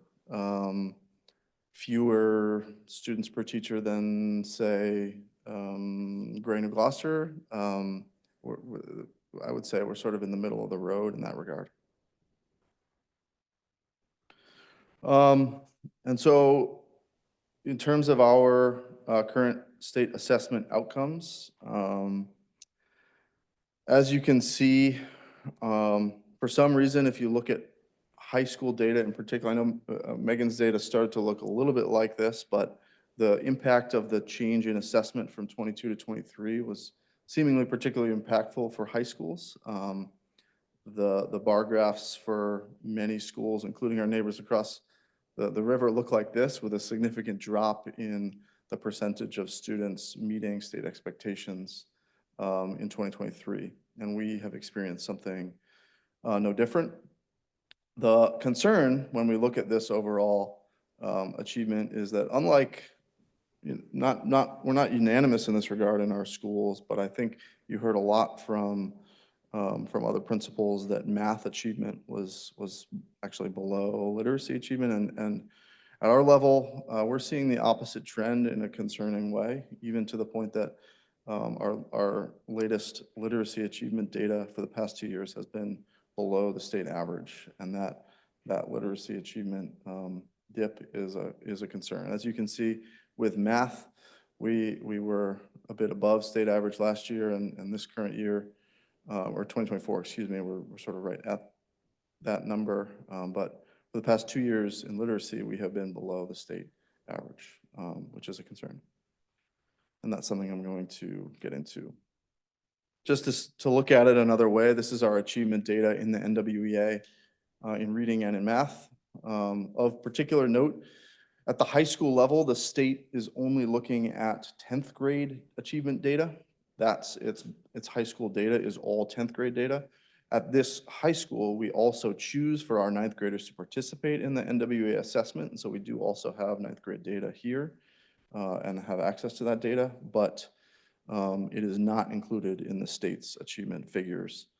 So as you can see, when we look at our 9th and 10th grade data, this is another view of the same trend, where actually our achievement in math is better than our achievement in literacy. The bottom is math in 9th and 10th grade. You can see that those green and blue sections of the graph, that's the percentage of students that are at the 60th percentile or above. And that's really what we would like. We would like as many students as possible to achieve at that 60th percentile or above. And we're doing better in math than we are in reading. And so I think we'd like to see improvement in that moving forward. And that may mean shifting our resources and expanding those resources, which I'll get into. Of course, at our level, yes, our assessment achievement is really important, but much of our focus becomes about making sure that students also earn their credential of a diploma. And there's some just data around that. Over the past 3 years, we've been in the low 90% for that graduation rate, 92.59% last year. I do anticipate that we may be in that same ballpark again this coming year with our current senior class. And then just to give you a little bit of information, of course, about where our students are headed next, we do survey all of our graduates upon graduation and get a sense of what they're planning to do. And this is an aggregation of data over the past 3 years of graduation. So 51% of our students are going on to a 4-year college, 22% to a 2-year college. It's important to note, I think that slice of the pie has grown over the past couple of years with Maine's free community college program, and it's grown both from all other aspects of the graph. I would say 4 or 5 years ago, the 4-year college number was a little bit bigger, but we've had quite a few students choose to go to 2-year college initially out of high school with a plan potentially to transfer to a 4-year university eventually. 12% of our students go directly to a job, 11% to a gap year, 3% to some other certificate program or internship, and 1% to the military. Just a quick note about per pupil expenditures. This is listed in order of school or organization. So our pupil expenditures are below the district average, below the state average, and below the school to our north as well as to our south. That was from last year. That was from the ESSA dashboard of the state. So yeah, I won't go there now. So in terms of the development of this budget, we did open the process to our entire staff, beginning with a staff presentation in early November, asked for their input. And ultimately, the requests that you're going to hear about today are requests that came directly from our staff based on their needs and the things that they were seeing. Some of those things are embedded in our allocation, shifts in that allocation, both at the school and within athletics. Not to go into too much detail, but I do think one theme of that input from staff was that they're longing for deeper, more content-specific professional development. This year, we were able to send 1 teacher to the National Council for the Social Studies National Conference, and actually 3 teachers to the National Council for the Teachers of English Conference. And universally, when we've asked for feedback, they've sort of said, yeah, if I can do that once every 10 years, that's better than mediocre PD a little bit along the way. Having the ability to go there and come back, and even if I'm not the one to go, but to hear about it from a colleague that I trust was really, really meaningful. And so we'd like to continue to shift our professional development strategy to encourage more of our teachers to be able to attend those valuable national conferences. And we made some small shifts in textbooks, equipment, and dues allocations in order to cover the expenses of upcoming expenditures as well. We do have a request for a couple of new stipends that we're going to get into in a minute, and we would like to create 1 new position that I'm going to talk about. And so I'll get to that. I'll end with a detailed overview of that 1 position we'd like to come back to, but we're going to talk to the stipends first in just a moment. Before we do, I just want to take a moment to sort of share why I love this place. You know, I'm an Eagle myself, and I'm very proud of that fact. And I love Mount Ararat High School because truly, it's not one thing. I think some schools are dominated by a particular culture of athletics or of the arts or something like that. And that's just not Mount Ararat. We are little bits of passionate students and teachers about so many different things. First of all, the picture in the top right, that's our staff. There are 26 staff members here like me who graduated from Mount Ararat themselves. The picture in the bottom, in the middle, that's our indoor track team.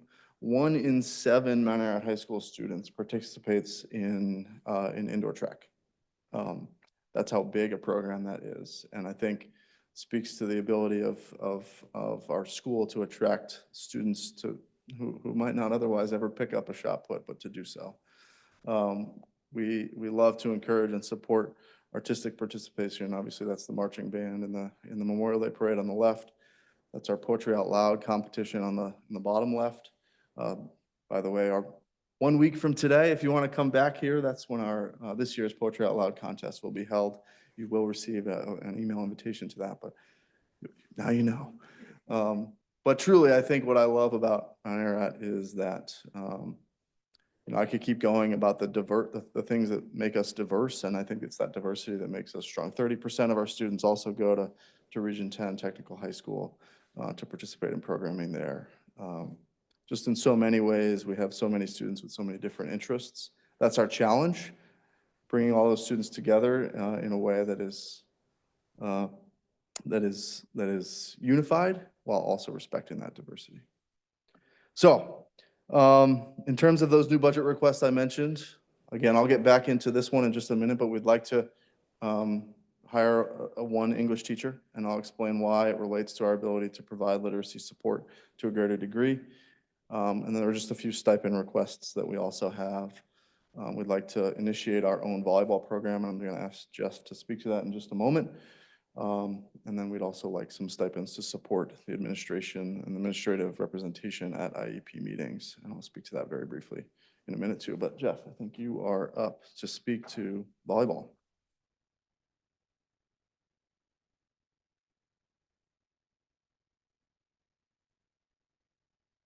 Thank you. And for those that I don't know, my name is Jeff Goto. I'm the athletic director here at the high school. In my portion of this presentation is short and sweet with one slide. So this is volleyball has grown in the state of Maine. For those of you that may not be as familiar with it, I grew up in Michigan. It's a pretty popular sport there. So when I came over here, it was actually a sport I was pretty surprised we didn't see at the high school level. But over the course of, I'd say, the last 5 to 6 years, it is starting to balloon. And ever since we prepped to open up this building as a new facility, it has been kind of a goal of mine to initiate volleyball and have our own team and our own program here. We have and are currently involved as part of a cooperative team with Brunswick and Morris. We've been with Brunswick since 2016. And Morris just joined, I think, 2 years ago. So we've kind of shared resources, but we've been operating under that Brunswick team. You can see on the second bullet towards the bottom is kind of just the progression of the number of participants that we've had from Mount Ararat as part of the volleyball program over time. So we started obviously with one player in 2016 playing with the Brunswick team, and it has gradually blown up to this year was our biggest group of 13 different girls that participated within that program on both a varsity and a JV level. It's a good problem to have. It's engaging more kids and more students to this activity. And probably the last two bullets kind of highlight once again, my request and advocacy for please, kind of providing these stipends so that we can have our own program. But usually when you start a cooperative team, you have a small number of kids, and wherever those kids go, they're brought in. You don't have cuts. You don't really have tryouts because a lot of times the teams just aren't big enough. So you're really kind of bringing different communities and schools together to form a team.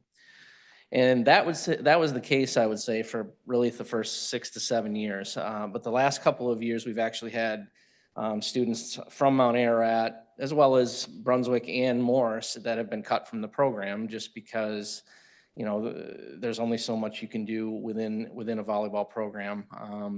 There's only 6 spots on the court. Typically speaking, most of the time the teams have 10 to 12 players.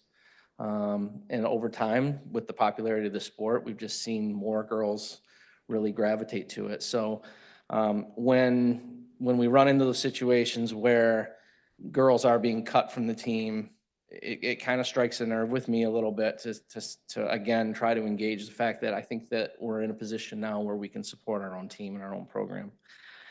The other piece is the MPA is constantly evaluating cooperative programs in different sports. One of the things that they tend to look at is the school size of the schools that are involved, as well as the competitive balance, I guess, that those teams may provide. Obviously, the MPA is not interested in teams and schools coming together and creating super teams to win championships, which is not really kind of where we've been with the Brunswick group. But the MPA, after about 9 years, tends to kind of ask questions like, okay, you've been involved in this, your numbers are going up, do you need to be part of this anymore? My answer to date is obviously yes. We have girls that want to play, and this is the only spot we can do it. So I think my advocacy for these 2 positions, these 2 stipends, is so that we can branch off from Brunswick. We can create our own program. We have pretty much most of the infrastructure to do it here. We have the gym set up. We have the netting system. We have most of the equipment that we need. Obviously, we'd have some uniform stuff we'd have to work through, but I think now is the time to do that. So I'm bringing that request forward once again. So, yes. How many players were cut this past year?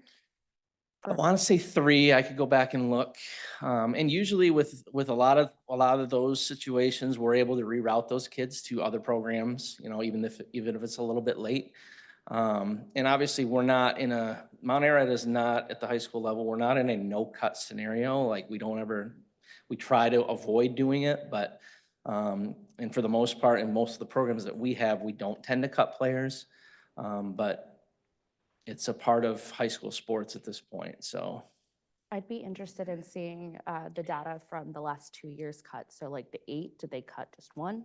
And then 13, 3? Or was it 3 for the 8, 3 for 13, et Sure. cetera? Yep, I can get that. Yes. I just had a quick question. Do we have history of transitioning from these cooperative teams into a school team? And if so, I'm just kind of curious, is there we usually see 20% more kids that join once it's a school in their local school versus just not being comfortable saying on a cooperative team with other towns or something. Yeah. Would we anticipate higher than, what number would it be? So I think it was 2 years ago when I did a survey of the middle school. I usually start at the middle school because I can kind of get a sense for what's at the high school, but what is coming after that.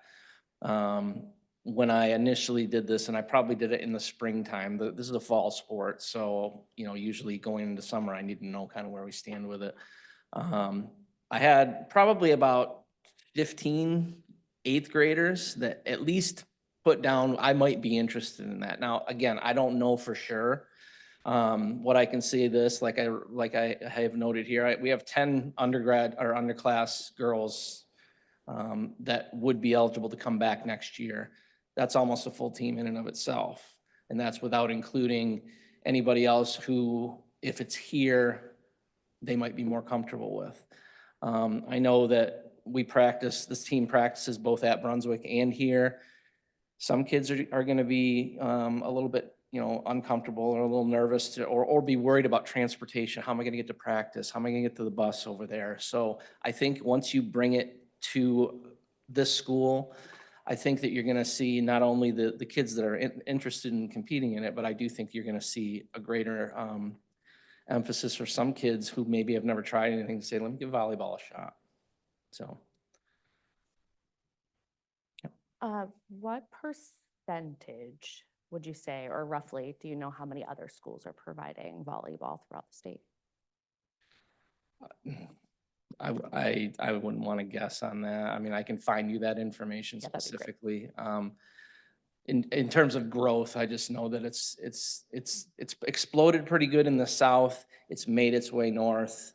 I believe we have volleyball teams as far north as Washington Academy, maybe even Stearns up in Millinocket. A strong group of it, obviously it comes from the south, but a lot of programs around us already have have their own program in place. So, yeah. Is volleyball strictly a school girls sport or also boys volleyball? Well, it's funny that you say that because boys volleyball is starting to kind of at the I guess the grassroots level starting to grow a little bit. We're starting to have conversations with the MPA about boys volleyball. This is specific to the girls because the program is already an MPA sanctioned sport. But you're starting to hear about boys volleyball becoming a possibility too. So I would say, you know, in the next 3 to 4 years, I may be coming back with the same discussion, talking about boys volleyball too. So. Yep. Thank you. Thank you, Jeff. You know, as far as that last point about kids who might not join the team if it continues, might this be a time to use that great sports quote? If you build it, they will come. Okay, so I'm gonna breeze from this point forward. I know it's late. I mentioned that other stipend. We would like to create new stipends for a number of our team to serve as administrative representatives at IEP meetings. This is consistent with model at the middle school. This has formerly been an expectation of department leaders at the high school level. We're shifting that expectation a little bit and would like to create these new stipends to support that role. And the remainder of my presentation is all about supporting literacy so as to improve our literacy outcomes. You heard that slice of my presentation earlier that we seem to be lagging when students reach high school in their achievement in reading and literacy. Without reading anything or jumping to the text of the slide yet, I'll just say, on the books we have a literacy specialist right now, but in truth, that person has largely been functioning as an English teacher. And so we would like for that staff member to be able to truly become a literacy specialist. And in order to do that, we need to rehire an English teaching position. And so that's the summary version of this. And so we need that dedicated interventionist with scheduling flexibility to provide individual small group interventions at the tier 2 and 3 levels. And to do that, we need another English teacher. As I said, the bottom essentially explains what I just said, that the role has shifted over time, has become more like a member of the English department, and we need to replace that role and really allow the literacy specialist to be the dedicated role that it could be. So this table sort of breaks that down.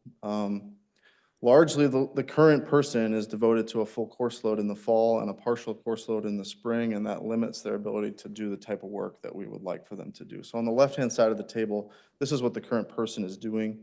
Basically, in the fall, they have a full course load of classes. They're teaching 2 year-long sections of a foundations in reading and writing class. That's a class for juniors and seniors that need really targeted support, a supported English class. It's something that we'd really like to maintain. It allows for us to include special education students that might not have a ton of existing regular education options.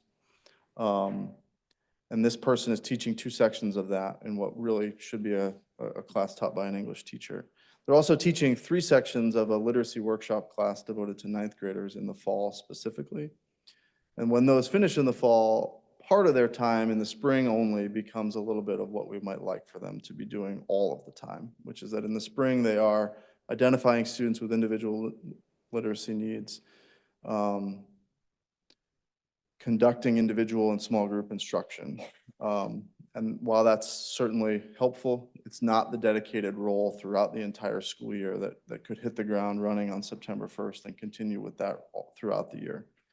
And so what we envision is to allow for this role throughout the year, to collaborate with classroom teachers, to group and regroup identified students, to provide targeted individualized instruction to students who would have not demonstrated adequate growth in literacy. And perhaps most importantly, to review data in an ongoing way to see which interventions are working for which students and what's not working well. We need someone with the flexibility of schedule to be doing this all the time, all year round. And so that's what we would like. But in order to devote someone to that all full time, we need to replace what they're currently doing with an English teacher. So just to see, again, this is another view of our NWA achievement data. The grade 9 and grade 10 bands, red being the 21st percentile and lower or below the 21st percentile, orange being the 21st to 40th, yellow the 41st through 60th, and then those green and blue bands are where we hope students to be in the 60th percentile or above. And then you see both the number of students and the percentage of students in each of those bands right now. And as you can see, in the current 10th grade, we have 25 plus 18% or 43% of students at the 60th percentile or above. And in the 9th grade band, we have 28 plus 9% or 37% of students in that 60th percentile or above. And that's just not, I think, where we would like to be. And in order to improve, I think we need a literacy leader. We need a literacy interventionist to work with our students who may fall in one of those lower bands. And that's ultimately our goal, is to push as many students as we can to the right in this data set by improving literacy outcomes. This is just a quick snapshot of the current middle school data, which does look better than the current high school data in terms of this achievement, but still demonstrates, I think, an ongoing need for more student support when those students reach us at the high school level. And so indeed, we would like this dedicated targeted literacy intervention, and only a dedicated full-time literacy specialist can really do that, be that leader for us. Review the data in an ongoing way to support identified students, coordinate intervention with the classroom teacher at the classroom level, and provide the targeted support for growth for students not making adequate progress in line with our MTSS vision in the district. And so we'd like to hire that English teacher to then shift the literacy specialist back into that devoted role. Thank you. And I'll take any questions if you still have them.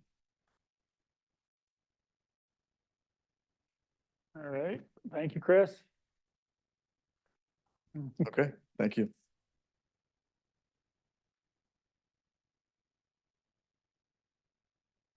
That was great. Thank you, guys. Thank you, everybody, the administrators, for being here and all this work and effort to come to this point. It's much appreciated. I know it takes a lot to get it here, and we really appreciate your daily efforts with this on top of it. So thank you. All right, we're going to keep rolling then, unless there's anything that anybody wants to briefly discuss here on this. Let's do that. Want to take a quick bathroom break? We'll be here in 5 minutes, then we can run through a quick, I think, Q2 update, audit update, and then maybe some public comment as well, and then we'll head home. So 8:00, yeah, 5 minutes.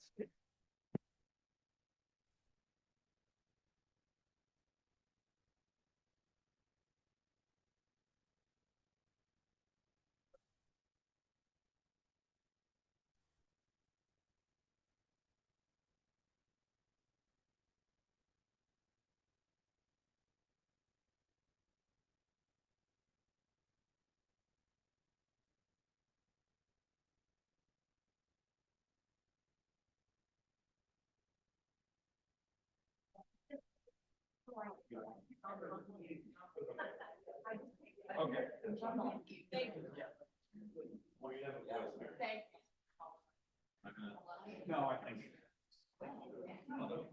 You have to. Oh. I'll stay.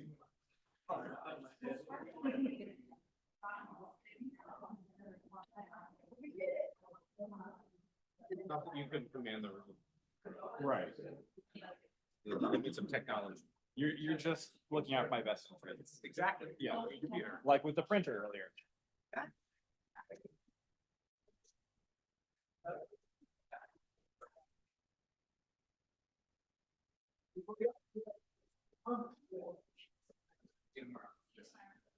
Thank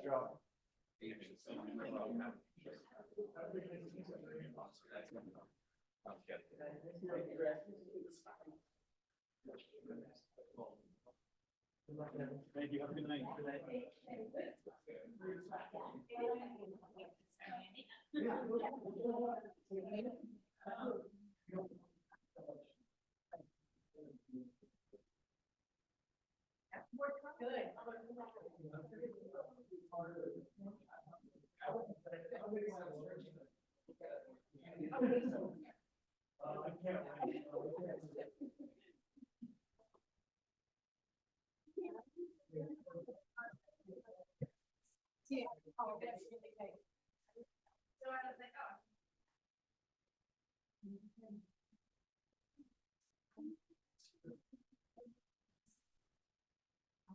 Have a good night.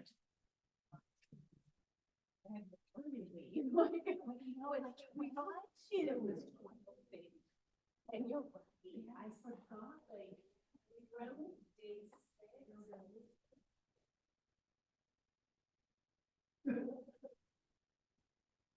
for example. So it's not, and then.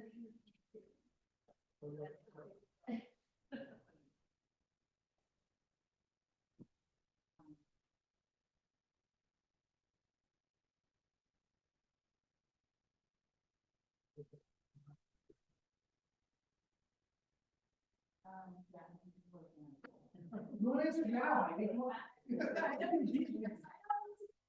Yes, but I will, yes, it'll all work out. I was thinking some of that's not so bad. Yeah.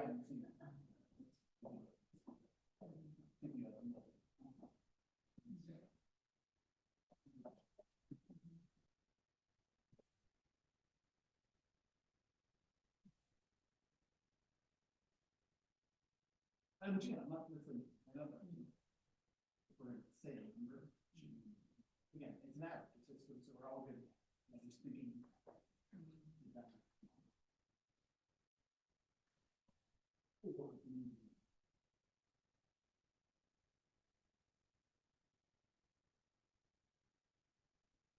Agreed. So I'm just thinking about the.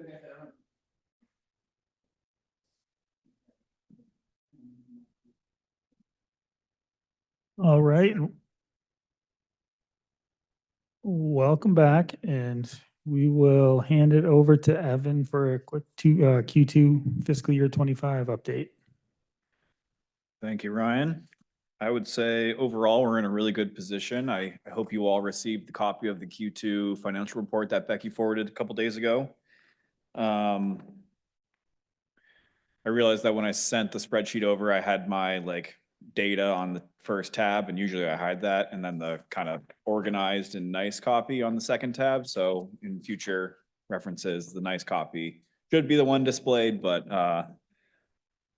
learning mistake there. There are a couple things that I just wanted to flag. Overall, like I said, we're doing really well.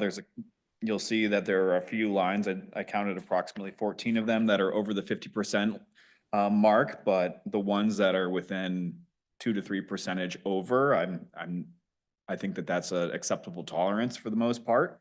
But there are some other accounts that are trending a little high that I'd like to talk about.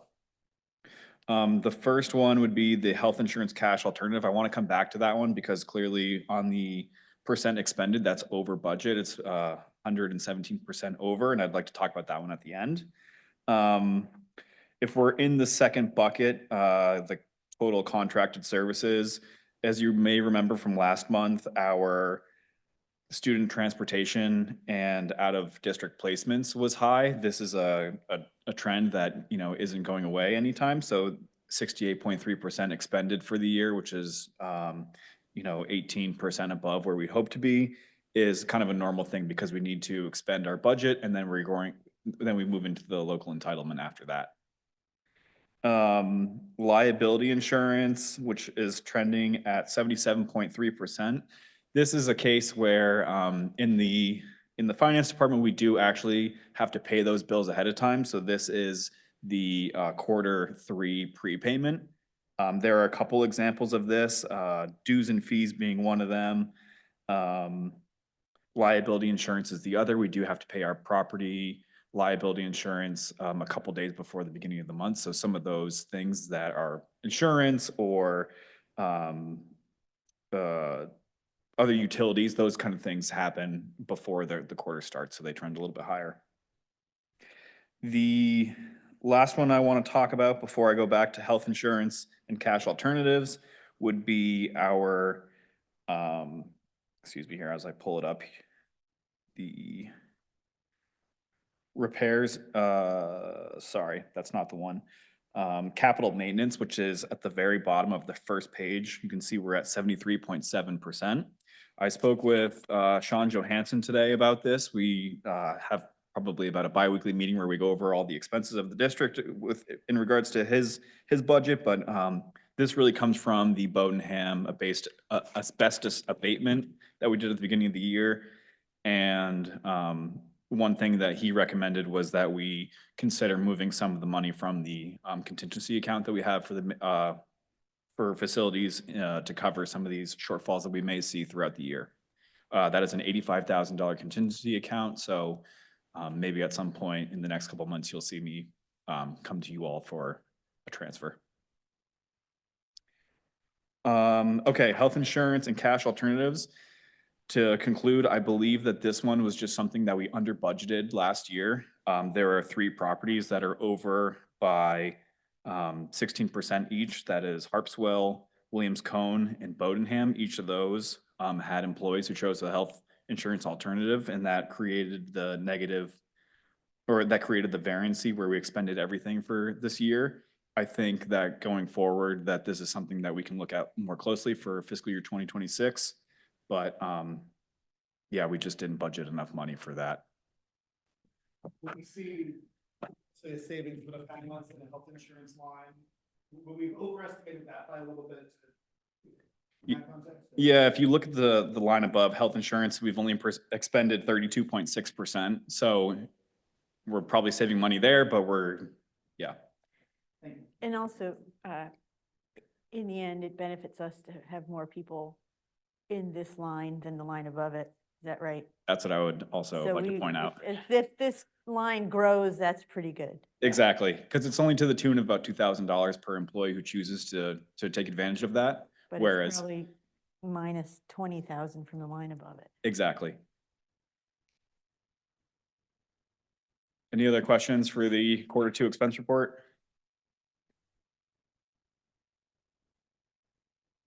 Are we noted, have we gotten any information in regards to our insurances, as in the properties, like the insurances are going up?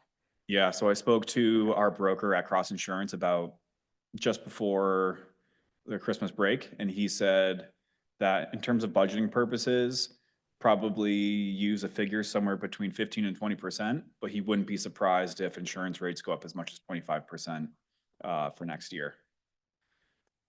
Yeah, we're seeing homeowner insurance skyrocket because Maine and all of our flooding and other like disasters.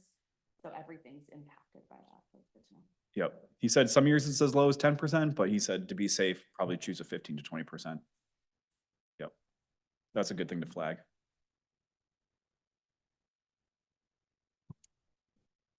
Money. Sorry, excuse me. No more questions there, it doesn't look like. So quickly, I don't know if there's an audit update or just wanting to kind of see where things are there. Yeah, I can speak to that. So I would say our last communication with our auditing firm was on December 19th. They requested some information on our cash accounts. We provided those statements to them and said, hey, you know, if you'd also like to give us an update about where we stand, we'd love to hear it. Haven't heard anything, but we did follow up today with a voicemail and an email to the agency requesting more information. Is it accurate that our previous extension expired December 31st? Yes, and we did file an extension. I believe it goes through March 31st. Is that correct? Yep. That's been approved? Yes. Yeah, we have, the last extension we filed was approved. So we're not in trouble. We're not in trouble. Nope. Just still flying blind. Yep. And when is the next audit due? The one we haven't started yet?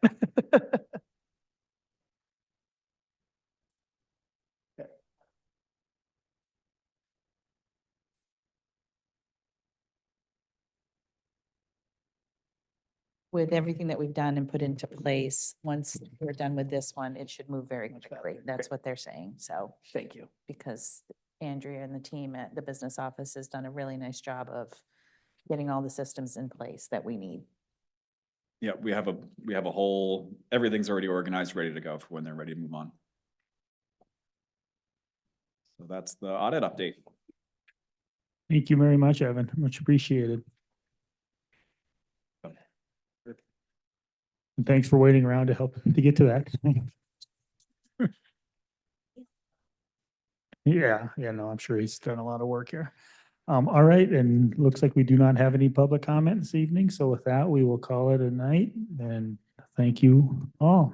Real quick, I just want to say thank you, Heidi, for helping oversee a continued increase in the amount of data we saw in this presentation. Last year's presentation along those lines was incredible, and this was an improvement on that incredible year. So please, Evan, I'm sure you were instrumental. I know Amanda must have helped pull a lot of that learning results data, but please pass along. I know Ryan said it, but I would say, continue to say to all those principals and administrators, just what an excellent presentation. The consistency and the personality that came through in each report really made a huge difference. So thank you.